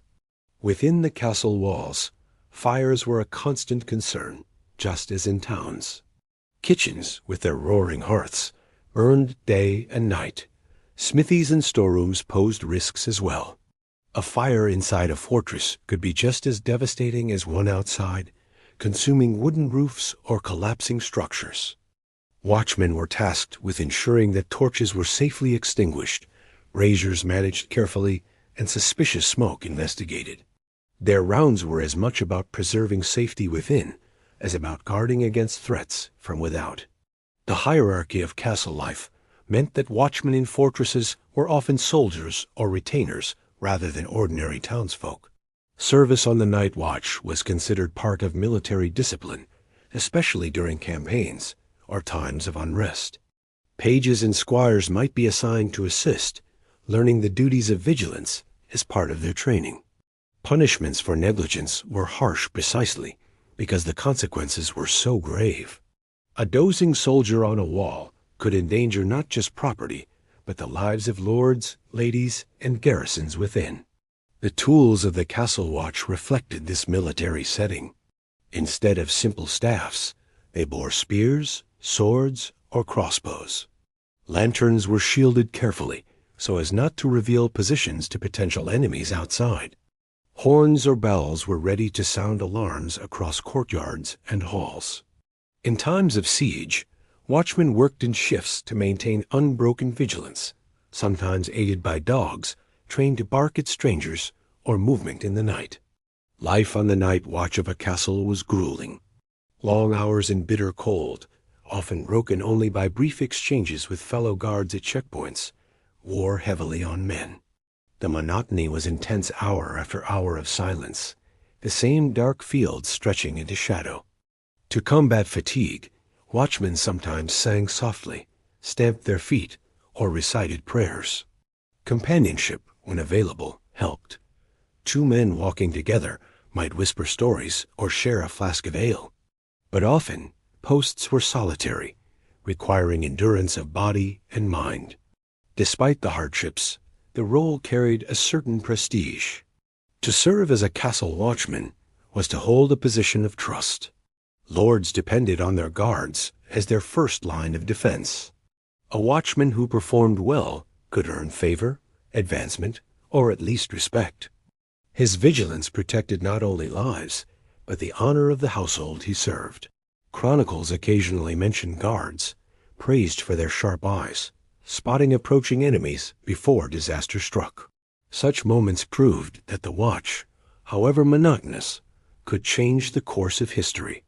In addition to guarding against enemies, castle watchmen also had to manage internal discipline. Servants caught wandering at night, without leave, could be questioned. Strangers or messengers arriving late might be held until morning. The watchman's authority extended to ensuring that order was maintained within the walls, especially in large castles where hundreds of people lived and worked together. He was, in many ways, the invisible hand that kept nightly chaos at bay. The atmosphere of castles at night added to the weight of duty. Courtyards lay in shadow, chambers echoed with distant creaks, and the vastness of halls felt uncanny in the silence. Watchmen were often the only figures moving, their footsteps ringing on stone. For those inclined to superstition, castles were places rich with ghosts, fallen soldiers, betrayed servants, or restless nobles. To walk their halls by lantern light required not only discipline, but courage of imagination. Some castles developed strict systems of watch rotations, ringing bells at intervals to mark the change of duty. Others required watchmen to report regularly to captains, proving that they remained awake. These structures reflected the seriousness of their task. Unlike in towns, where a missed thief or brawl was regrettable, but manageable, a lapse in a fortress could mean capture or death for all inside. The weight of responsibility was immense, carried silently by cloaked figures pacing walls through long, sleepless hours. Yet even here, there were moments of beauty. From a high tower, a watchman might gaze upon a valley bathed in moonlight, fields silvered, rivers glimmering faintly. Stars wheeled above, clear and bright, in skies free from the smoke of day. Such sights were rewards in themselves, reminders of the wider world that continued even as the castle slept. These glimpses of quiet majesty may have sustained many through their weary rounds. So, while the town watchman kept order among citizens, the castle watchman guarded entire realms. His duties were harsher, his discipline stricter, but his purpose the same: to stand between darkness and those who slept. Whether pacing along battlements, listening for distant hoofbeats, or watching for stray sparks in a courtyard, he embodied vigilance itself. The night watch in castles and fortresses was not glamorous. It was lonely, cold, and demanding. Yet without it, the walls would have been mere stone, vulnerable to stealth and neglect. With it, castles stood as secure sanctuaries, their lords and ladies safe to dream, their soldiers ready to fight another day. In this way, the castle watchman shared kinship with his town-dwelling counterpart, ordinary men carrying extraordinary responsibility, one weary step at a time. The night watchman of the medieval town was not only a guardian against danger, but also a representative of civic order. His lantern and staff symbolized more than vigilance. They stood for the authority of the community itself. With this authority came responsibilities that went beyond merely walking the streets. He was empowered to enforce rules, confront wrongdoers, and when necessary, deliver offenders to justice. To understand his role fully, we must explore how punishments and authority intertwined with the nightly watch. At the heart of the watchman's authority was the power to arrest. Anyone found wandering after curfew without good reason could be stopped and questioned. If their answers failed to satisfy, the watchman could detain them until morning. Travelers without documents, strangers without lodging, or locals behaving suspiciously might all find themselves held overnight in a watchhouse or locked cell. The authority was simple but sweeping. After dark, the watchman decided who belonged and who did not. The curfew law gave him much of this power. Once the church bells rang to signal cover fire, citizens were expected to remain indoors. The watchman's job was to enforce this order. Those caught breaking it could face fines, public scolding, or confinement. In some towns, the punishment was immediate, being dragged to the stocks to await the dawn, where the offender would face the embarrassment of public exposure. This blending of authority with humiliation was common in medieval justice, designed as much to shame as to correct. Drunks, gamblers, and brawlers were frequent targets of the watchman's authority. For minor disturbances, a stern warning or escort home might suffice. But for those who persisted, harsher measures awaited. They might be held in the town jail, fined at the next court session, or subjected to public punishment, such as standing in the pillory. Watchmen themselves rarely administered such penalties directly, but they were the ones who delivered offenders into the hands of magistrates. In this way, they acted as the bridge between nightly disorder and the machinery of justice. The punishments could be severe. Thieves caught at night risked the harshest outcomes. In many places, stealing after dark was considered more serious than theft by day, for it carried an element of stealth and danger. Caught in the act, a thief could be beaten, shackled, or paraded through the streets at dawn. Repeat offenders might lose a hand, or in the worst cases, face execution. While the watchman did not determine these sentences, his power to arrest placed him at the start of this grim chain of justice. But authority carried risks. A watchman confronting a group of disorderly men might find his commands ignored, his lantern mocked, his staff challenged. His authority depended as much on the community as respect for the system as on his personal strength. This was why symbols mattered: the staff marked with the town's seal, the lantern recognized as official, the horn blast that summoned reinforcements. These elements turned one man into the voice of the town's order, lending weight to his commands. Sometimes, authority was misused. Records exist of watchmen overstepping their power-harassing travelers, demanding bribes, or neglecting their duties in exchange for favors. Such abuses were not ignored. Town councils and magistrates fined or dismissed watchmen who acted unjustly. The system relied on trust, and without it, the fragile balance of night order collapsed. The fear of punishment for dereliction of duty, ranging from fines to imprisonment themselves, kept most watchmen within the bounds of their role. Watchmen were also responsible for enforcing local ordinances that extended beyond crime. They checked fires were properly banked, that taverns closed at curfew, that traders did not leave goods exposed in market squares. In some towns, they even inspected the cleanliness of streets, ensuring that refuse was not left to attract vermin.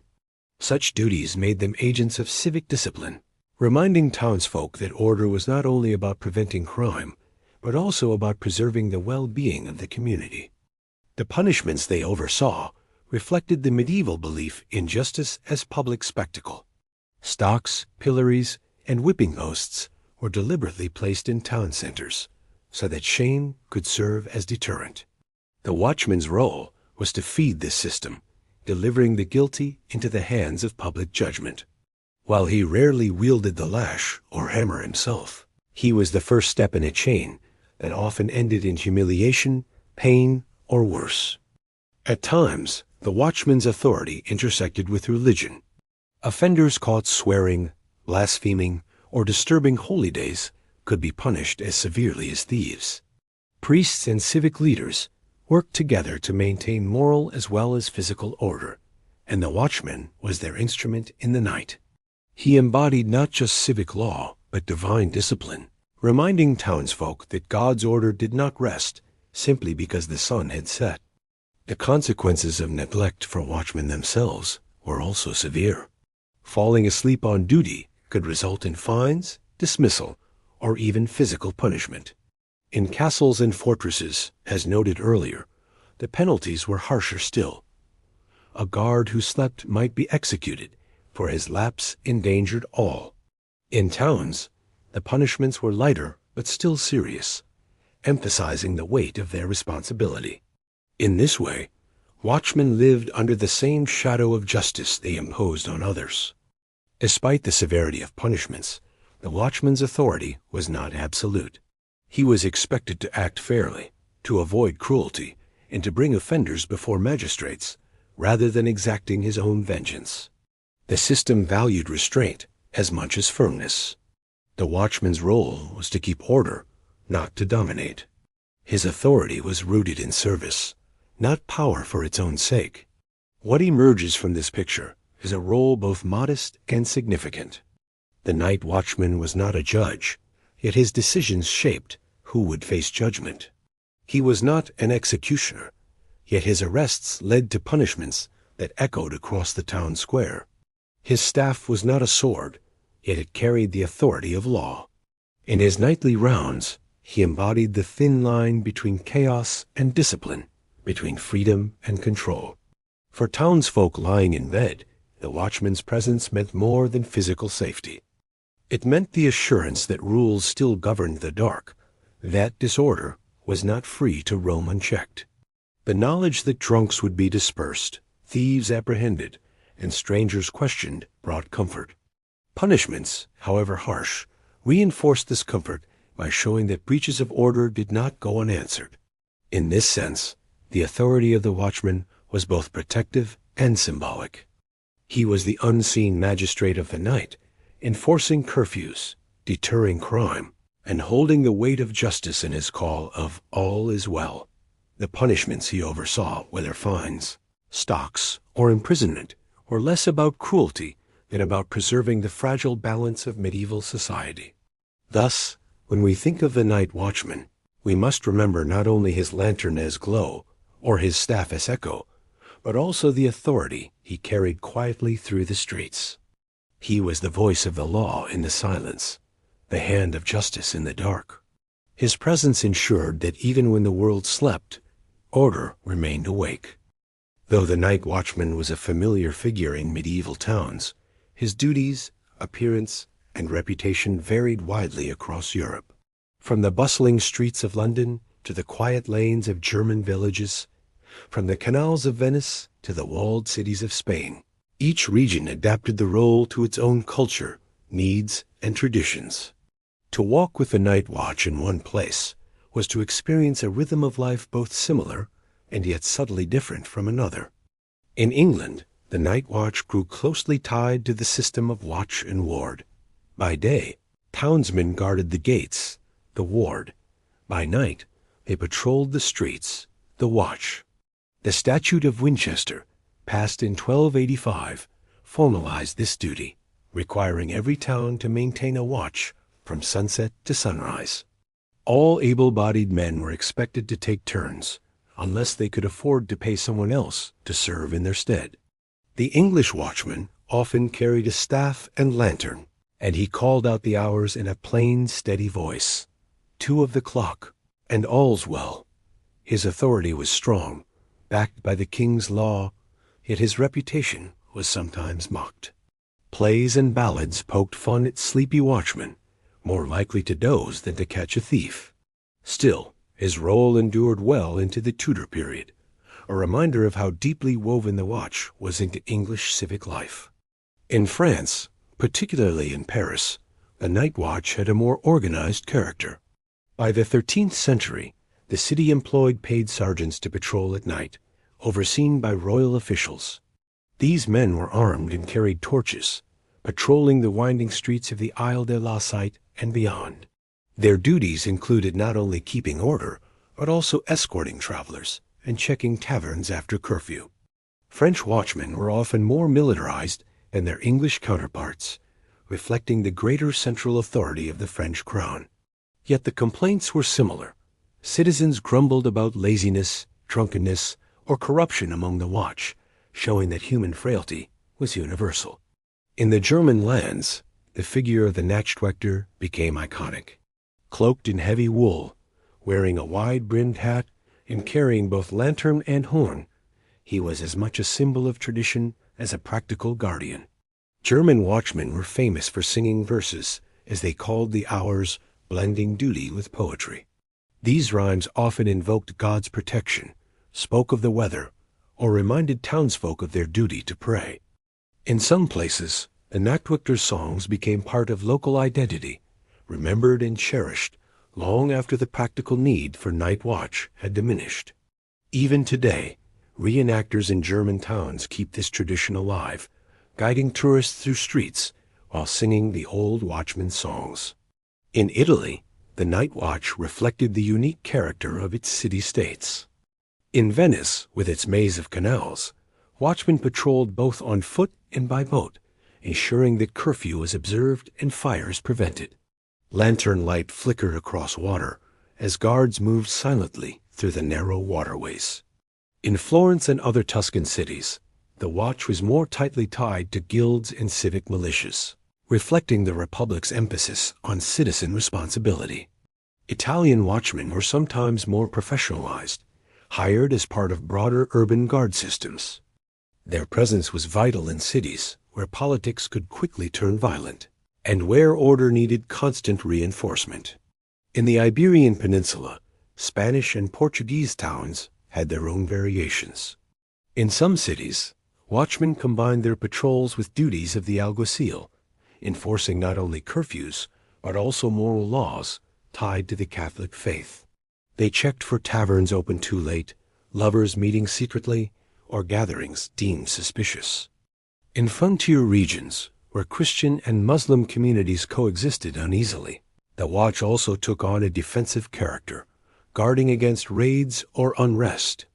Their authority was backed by both civic and religious institutions, making them figures of considerable power after dark. In Scandinavia, long winters and endless nights gave the watch a particularly heavy burden. In Norway, Sweden, and Denmark, watchmen patrolled towns where darkness stretched for much of the day in winter. Fires were a constant concern, as wooden buildings and thatched roofs dominated settlements. Watchmen here relied heavily on horns and bells to raise alarms, their blasts echoing across frozen harbors and snow-covered streets. The endurance required to remain awake and vigilant in such conditions was extraordinary, and their work was recognized as both harsh and essential. In Eastern Europe, the watch often blended with military duties. In fortified towns of Poland, Hungary, or Bohemia, guards on walls and gates doubled as night watchmen. Their tasks were less about dispersing drunks and more about ensuring that no enemy forces slipped through at night. Yet even here, within the walls, there were watchmen tasked with fire prevention and civic order, showing that the role, though varied, was nearly universal. The differences across Europe reflected not only geography, but also social organization. In smaller villages, the watch was still a communal duty, rotated among households. In larger cities, it became increasingly professionalized, with men hired full-time or part-time to patrol. Wealthier towns with more resources could afford specialized equipment and permanent watchhouses, while poorer towns relied on shared effort. Yet everywhere, the purpose was the same: to hold the darkness at bay, to give ordinary people the chance to sleep in peace. Cultural attitudes toward the watchman also varied. In England, he was often the subject of satire seen as bumbling, sleepy, or comic. In Germany, he was remembered with affection, his songs preserved as heritage. In France, he carried a more official air, part of royal authority in the capital. In Spain, he was entwined with religion and morality, a figure of both civic and spiritual discipline. These differences show how the same basic role could be interpreted in many ways, shaped by the priorities and character of each society. What unites them all is the universality of the problem they faced. Night was dangerous everywhere, whether in London or Lubeck, Venice or Valencia. Fire, theft, disorder, and fear were not confined by borders. The solutions differed, but the principle was the same. Someone must remain awake while others sleep. Across Europe, that someone was the night watchman. Today, echoes of these traditions survive in language and culture. German towns still celebrate their Nachtwachter with songs. English plays preserve jokes about sleepy watchmen. In Spain and Italy, records of curfew laws remind us of how central the role once was. Though the watchman has long since given way to modern police, his figure lingers, part of the memory of how medieval Europe lived through its nights. In walking with the night watch across Europe, we see not only variety, but also unity. Each town, each culture, found its own way to face the darkness. Yet everywhere, the watchman's lantern glowed, his staff tapped, his voice called out the hours. In this shared rhythm, the continent's many differences melted into one truth. The night belonged to fear, but also to vigilance, and it was the watchman who carried that burden until dawn. For much of the year, the medieval night followed a familiar rhythm: curfew bells, darkened streets, watchmen's lanterns, and the steady silence of sleeping towns. But there were exceptions nights when order was turned upside down, when music, laughter, and shouting echoed through the streets long after the bells had rung. Festivals, feast days, and special occasions brought joy and celebration. But for the night watchman, there were also times of anxiety, vigilance, and often chaos. Medieval society was deeply religious, and the calendar overflowed with holy days. Feasts for saints, Easter, Christmas, Midsummer, and countless local festivals punctuated the year. On such nights, curfews were often relaxed, taverns stayed open later, and townsfolk poured into squares for processions, dances, and merriment. For ordinary people, these moments were bright relief from the routine of labor and hardship.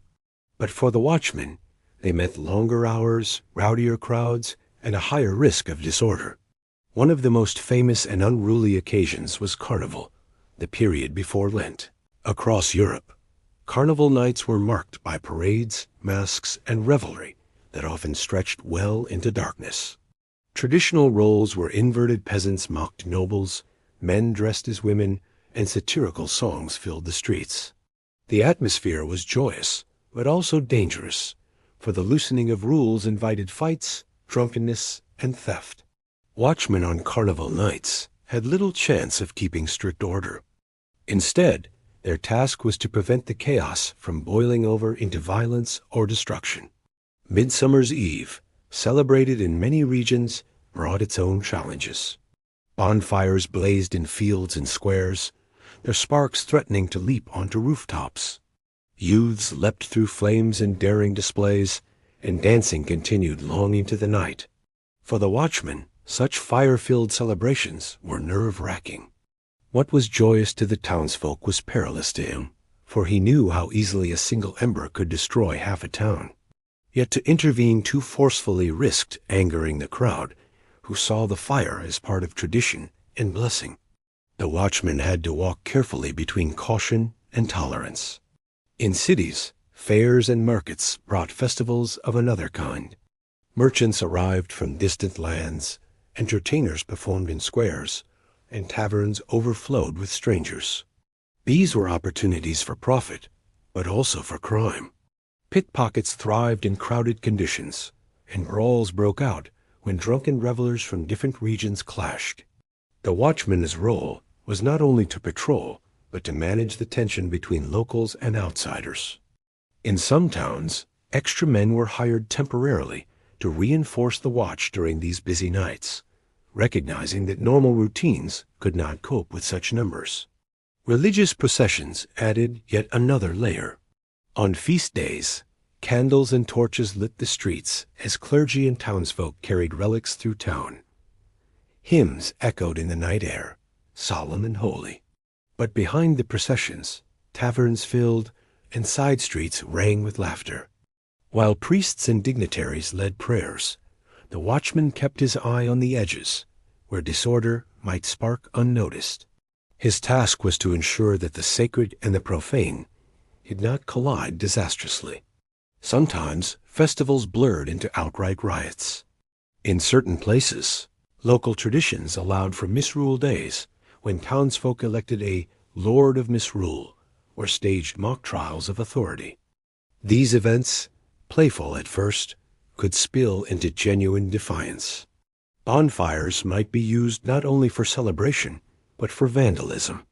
Songs mocking rulers could turn into shouts against officials. On such nights, the watchman found himself not merely keeping order, but standing at the edge of rebellion. Drunkenness was, of course, at its peak during festivals. Ale and wine flowed freely, and the normal restraint of curfew was forgotten. For watchmen, this meant constant encounters with staggering revelers. Escorting drunks home, breaking up quarrels, or dragging brawlers to the watchhouse became endless tasks. Unlike ordinary nights, when a single drunk might be a nuisance, festival nights produced dozens. The watchman's patience was tested as never before. And yet, festivals were not only burdens. They also brought a different energy to the night.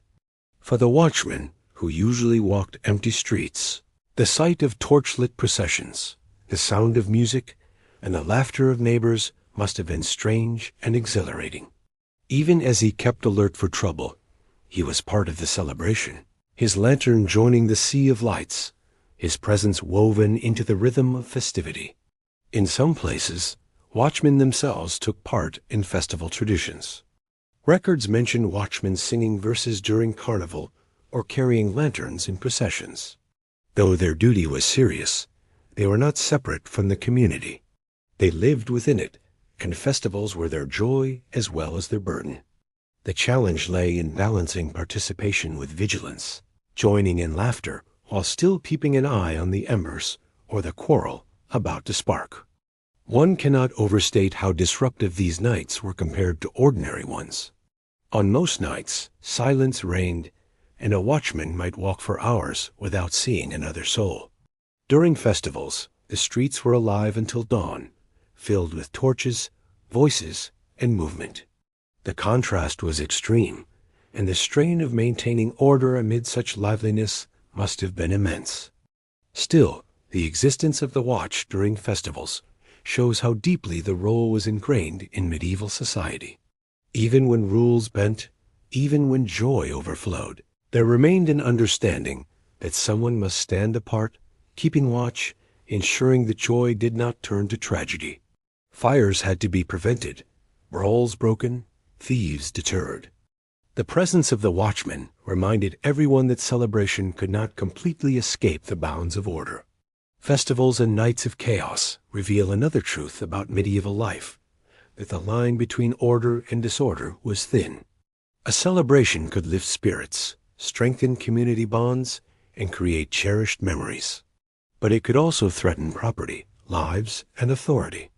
The night watchman walked that line carefully, lantern in hand, ready to let the people rejoice, but determined to step in if the celebration tipped into chaos. For townsfolk, his presence might be unnoticed amid the music and laughter. But if sparks leapt too high, or if a brawl grew too fierce, they would hear his horn, see his lantern, and know that vigilance still existed in the heart of their joy. For centuries, the night watchman had been the guardian of towns and villages, carrying his lantern and staff through the hours of darkness. But by the late Middle Ages and into the early modern period, change was on the horizon. Towns were growing larger, trade busier, and societies more complex. The old system of ordinary townsfolk taking turns, or poorly paid men patrolling reluctantly, began to strain under the weight of new demands. Out of these pressures, the watch slowly transformed into something more structured, more permanent, and more professional, the beginnings of policing as we know it today. The medieval night watch was, at its core, a communal duty. Every able-bodied man was expected to serve, unless he could afford to hire a substitute. This system worked well enough in small towns, but as populations grew, the flaws became more obvious. Wealthier citizens increasingly bought their way out of service, leaving the burden on the poor. Many who served were reluctant or inattentive, performing their patrols with little care. Tales of watchmen sleeping on benches or drinking away the night became common. Communities needed a more reliable solution. In some towns, the answer was to professionalize the watch. Instead of relying solely on unpaid or reluctant citizens, they began to hire men specifically for the task. These early professionals received wages from the town council or were supported by taxes or fines. Their loyalty was no longer divided between their trade and their duty. Guarding the night became their sole occupation. This shift marked the first step toward policing as a career, rather than an obligation. London offers one of the clearest examples. By the Tudor period, the watch was supplemented with constables and beadles figures with broader authority, who oversaw not only night patrols, but also law enforcement more generally. The Statute of Winchester in 1285 had already laid the foundation by requiring towns to organize watches and keep weapons ready. Over time, these requirements evolved into permanent systems, with men appointed specifically to enforce laws and maintain order. The night watch did not disappear, but it became part of a wider network of officials dedicated to public safety. In Paris, the change was even more pronounced. By the 14th century, the city had developed a royal police force under the provost of Paris, employing sergeants who patrolled day and night. These men were armed, uniformed, and clearly tied to the authority of the crown. The medieval watch, with its amateur feel, gave way to a professional system supported by royal power. This model influenced other French towns and helped establish the idea that law enforcement was not merely a civic duty, but a governmental responsibility. Elsewhere in Europe, similar transitions occurred. In the German states, the traditional Nachtwächter endured for centuries, their songs and lanterns still marking the hours. But increasingly, they were supported or replaced by city guards and militias funded by councils. In Italy, city-states like Florence and Venice created permanent urban guards to enforce both civic order and political authority. In Spain, the merging of civic and religious oversight led to watchmen being gradually absorbed into larger systems of alguacils and constables who served both town and crown. The motivations for this transition were not only practical but also political. As monarchs and city councils sought greater control over their populations, professional policing became a way to extend authority. A communal watch relied on citizens' willingness. A paid guard answered to officials. Professionalization, therefore, strengthened central power, ensuring that order was maintained not only for the safety of the people, but also for the stability of rulers. Technology and urban growth also played a role. As cities expanded, the simple cries of a watchman were no longer sufficient to cover sprawling districts. Larger populations brought more crime, and the need for organized patrols became urgent. Professional forces could be trained, equipped, and deployed systematically, covering more ground with greater discipline. The amateur watchman with his horn gave way to soldiers with firearms, signaling a new era of enforcement. This transition did not happen overnight. For centuries, the traditional watch coexisted with professional policing, each supplementing the other. In many small towns and villages, the communal watch endured well into the 18th and even 19th centuries. But in larger cities, the balance shifted steadily toward professionalism. By the time modern police forces emerged in the 18th and 19th centuries, such as the Bow Street Runners in London or the Paris Police Prefecture, the groundwork had long been laid by the gradual evolution from medieval watch to paid guard. Public perception of the watch also changed during this period. Where once he had been seen as a neighbor fulfilling duty, the professional guard was increasingly viewed as a representative of authority and sometimes as an oppressor. Satire of sleepy watchmen gave way to criticism of harsh constables. Yet both images reflected the same truth. Society expected someone to hold order in the dark, and whether beloved or resented, that figure was necessary. It is striking to note how many features of modern policing trace their lineage back to the medieval watch. The cry of "all's well" became the idea of police presence reassuring the public. The staff or truncheon carried by watchmen evolved into the standard baton. The practice of calling out hours transformed into structured patrols, marking visible authority in the streets. Even the concept of the watch house survives in the form of the police station, a central base for those who guard the community. The transition to professional policing did not erase the memory of the watchman. In fact, in many towns, the image of the cloaked figure with lantern and horn became a nostalgic symbol, celebrated in songs, plays, and festivals. In some German towns, the Nachtwächter remained as a ceremonial figure long after professional guards had taken over, his rhymes and cries preserved as cultural heritage. This dual legacy, professional authority and folkloric memory, shows how deeply the night watch shaped European life. Ultimately, the move from communal watch to professional policing reflects a broader transformation in medieval and early modern society. Communities grew too large, too complex, and too diverse to rely on voluntary duty. Authority shifted from local households to centralized officials, and safety became a matter of governance rather than shared obligation. The lantern-lit watchman was never entirely obsolete, but he became part of a larger, more systematic structure, one that paved the way for the police forces of today. So, when we consider the modern policeman walking his beat, we can trace his ancestry back through centuries of change to the humble night watchman pacing cobblestones with lantern and staff. The transition was gradual, shaped by necessity and authority alike. Yet the essence remained: someone awake, someone alert, ensuring that others might sleep in peace. Though the medieval night watchman eventually gave way to constables, guards, and modern police forces, his memory lingered long after his lanterns dimmed. In language, folklore, and culture, echoes of his presence still remain. The figure of the man who walked the silent streets, staff in hand, calling out the hours, became not just a practical role, but a lasting symbol of vigilance, safety, and even humor. His legacy is scattered across sayings, songs, and traditions that stretch far beyond the Middle Ages. One of the most enduring traces lies in language itself. The very word watch still carries the meaning of vigilance and protection.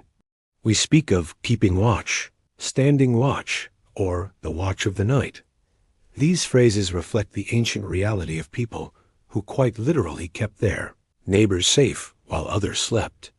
Even in seafaring, sailors used the term watches to describe shifts of duty, a direct inheritance from the medieval understanding of dividing the night into periods of vigilance. The modern concept of a night watchman in factories, warehouses, or office buildings still echoes the medieval figure almost directly. The traditional call of the watchman, "All is well," survived in literature and memory as a phrase of reassurance. It appears in plays, poems, and even in later nursery rhymes, always carrying the sense of calm assurance that nothing dangerous lurks nearby. For medieval townsfolk, those three words were more than formula. They were a lullaby carried on the night air.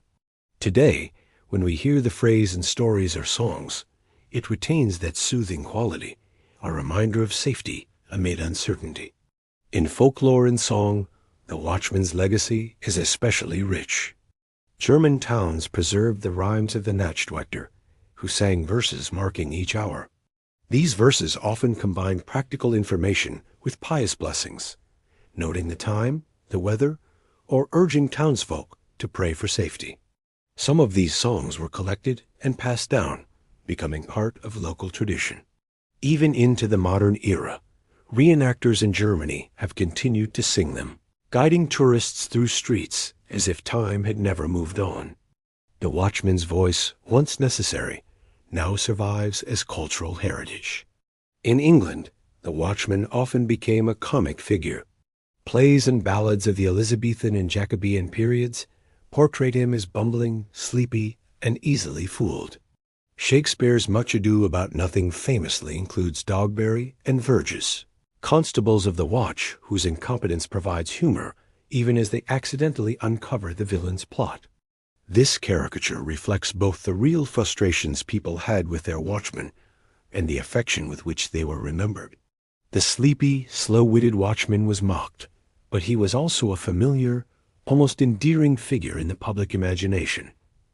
Other cultural echoes survive in proverbs and sayings.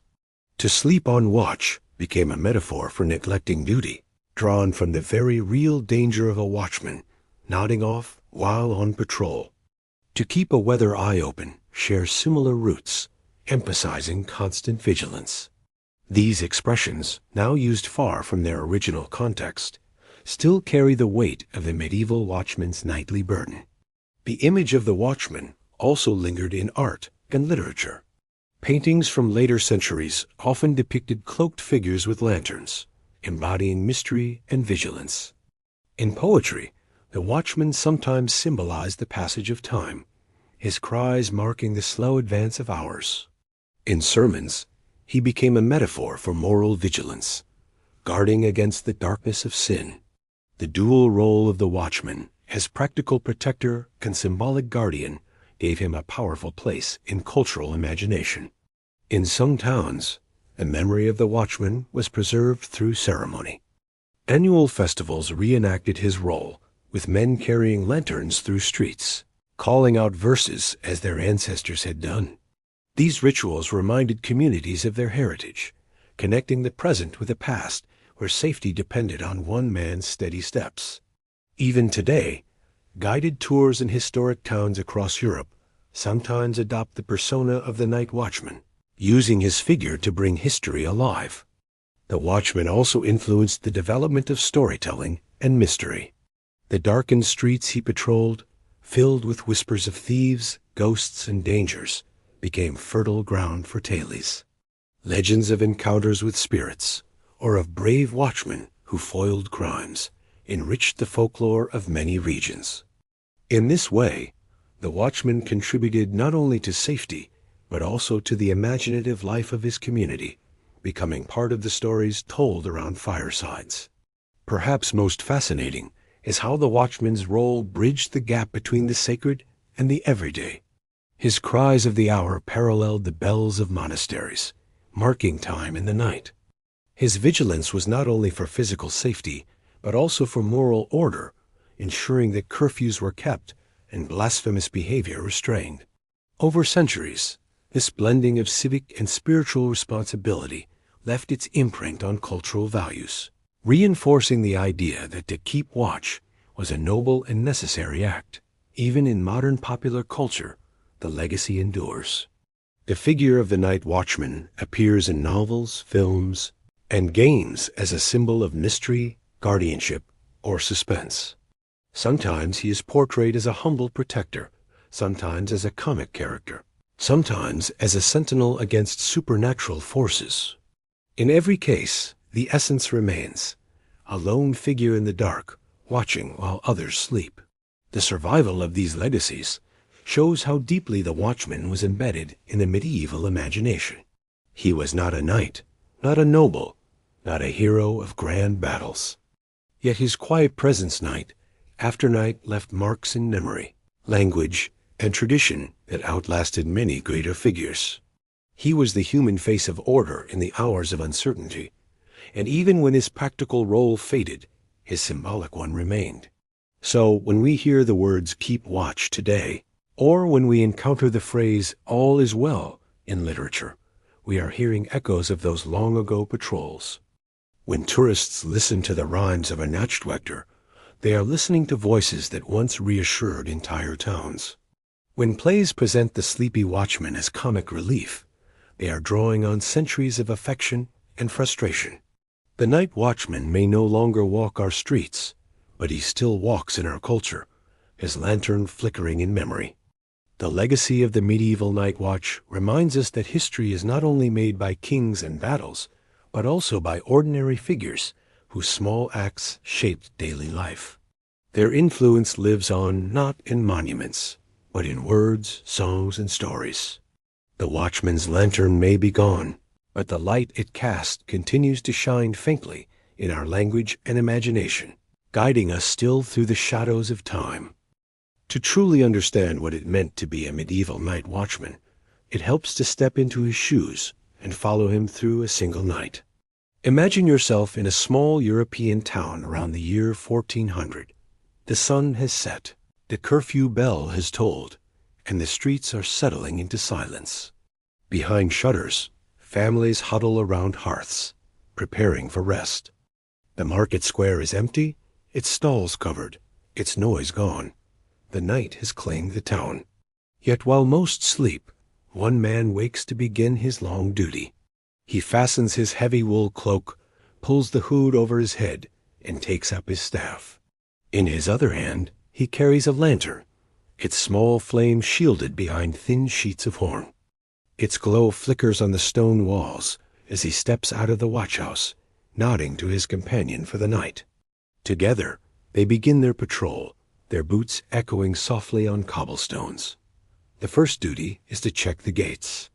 At the edge of town, the great wooden doors are shut fast, barred from within. The watchmen run their hands along the iron bolts, testing their strength. No traveler will be allowed in until dawn. The gate secure, they turn back toward the center, their lanterns bobbing through the dark. As they walk, they call out the hour. 9 of the clock, and all is well, one cries, his voice carrying into the night. The words drift into homes, where children stir briefly in their sleep, reassured by the familiar sound. A baker, already awake to begin kneading dough, hears the call and knows how many hours remain before morning. They pass a row of houses, their roofs thatched, their shutters tight. One watchman sniffs the air and frowns. Smoke, faint but present, drifts from a chimney where it should have gone out after curfew. He bangs his staff against the door and waits until a drowsy voice answers from within. A reminder is given. Fires must be banked properly at night for the safety of all. The householder mutters an apology, promising to obey. The watchmen move on, satisfied that disaster has been averted before it began. The streets grow colder as night deepens. A mist curls from the river, seeping between houses. The lantern flame flickers in the damp air, and the men pull their cloaks tighter. Fatigue creeps in, the heaviness of eyes longing for sleep. To fight it, one watchman taps his staff rhythmically on the stones. Clack, clack, clack. The sound echoes through the narrow alley, steady as a heartbeat, keeping both men awake. From a distance comes the sound of laughter, too loud, too late. A tavern door creaks open, and 3 men stagger into the street, singing off-key. Their steps weave unevenly, and their voices grow louder as they argue about a game of dice. The watchmen approach, lantern-light revealing their cloaks and staffs. Curfew has rung, one calls firmly. Home with you. The men grumble, but the authority of the watch cannot be ignored.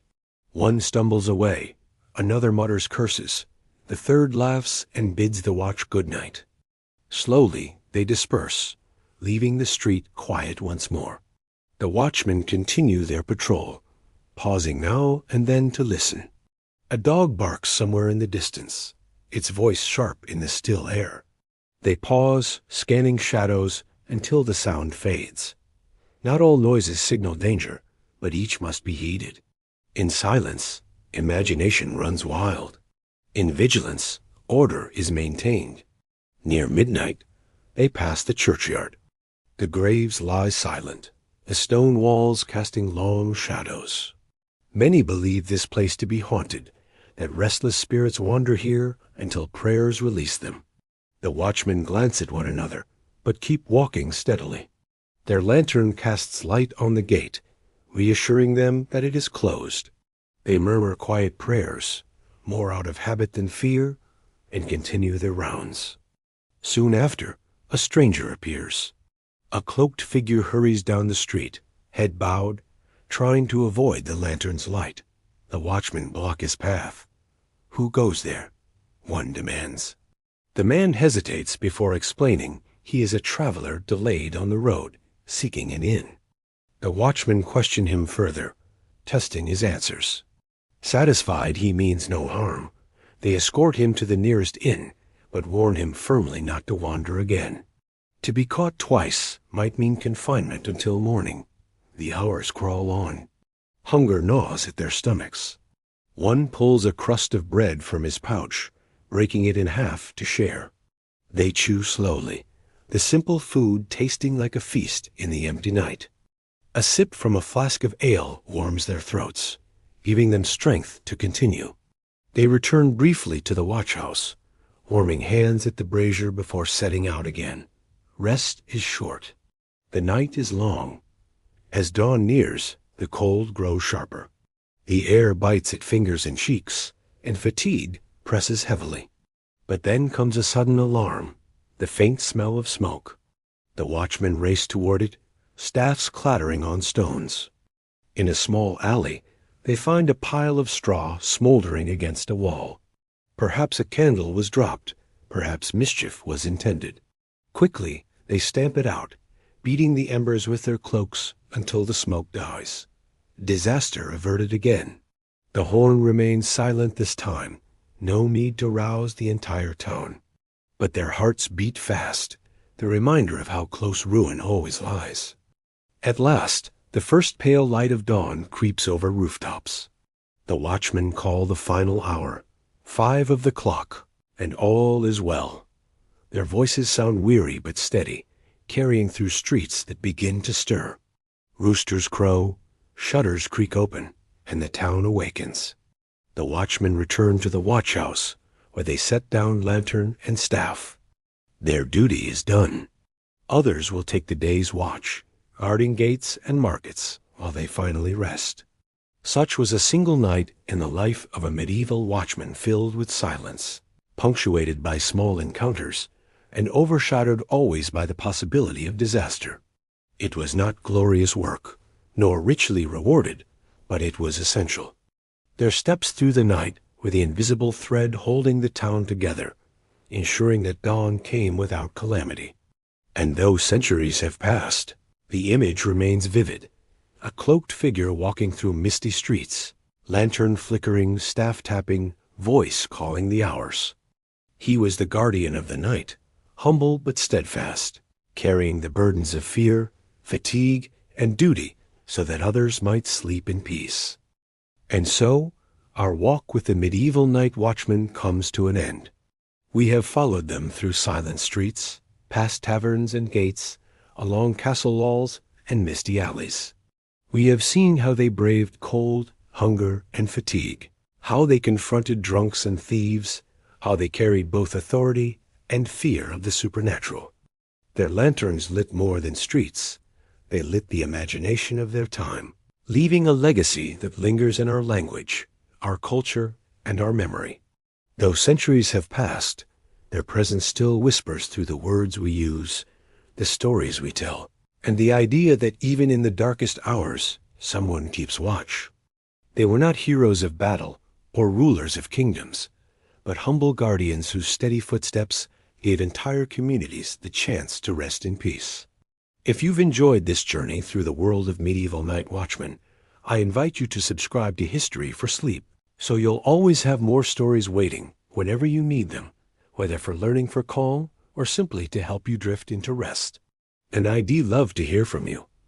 Share in the comments what part of history most fascinates you, and let us know when you like to listen at bedtime, during a nap, or on quiet afternoons. Your thoughts help shape the paths we'll walk together in the nights to come. So, as the lanterns fade and the watchmen finally lay down their staffs with the coming of dawn, may you find your own rest, safe and at peace. And remember, all is well.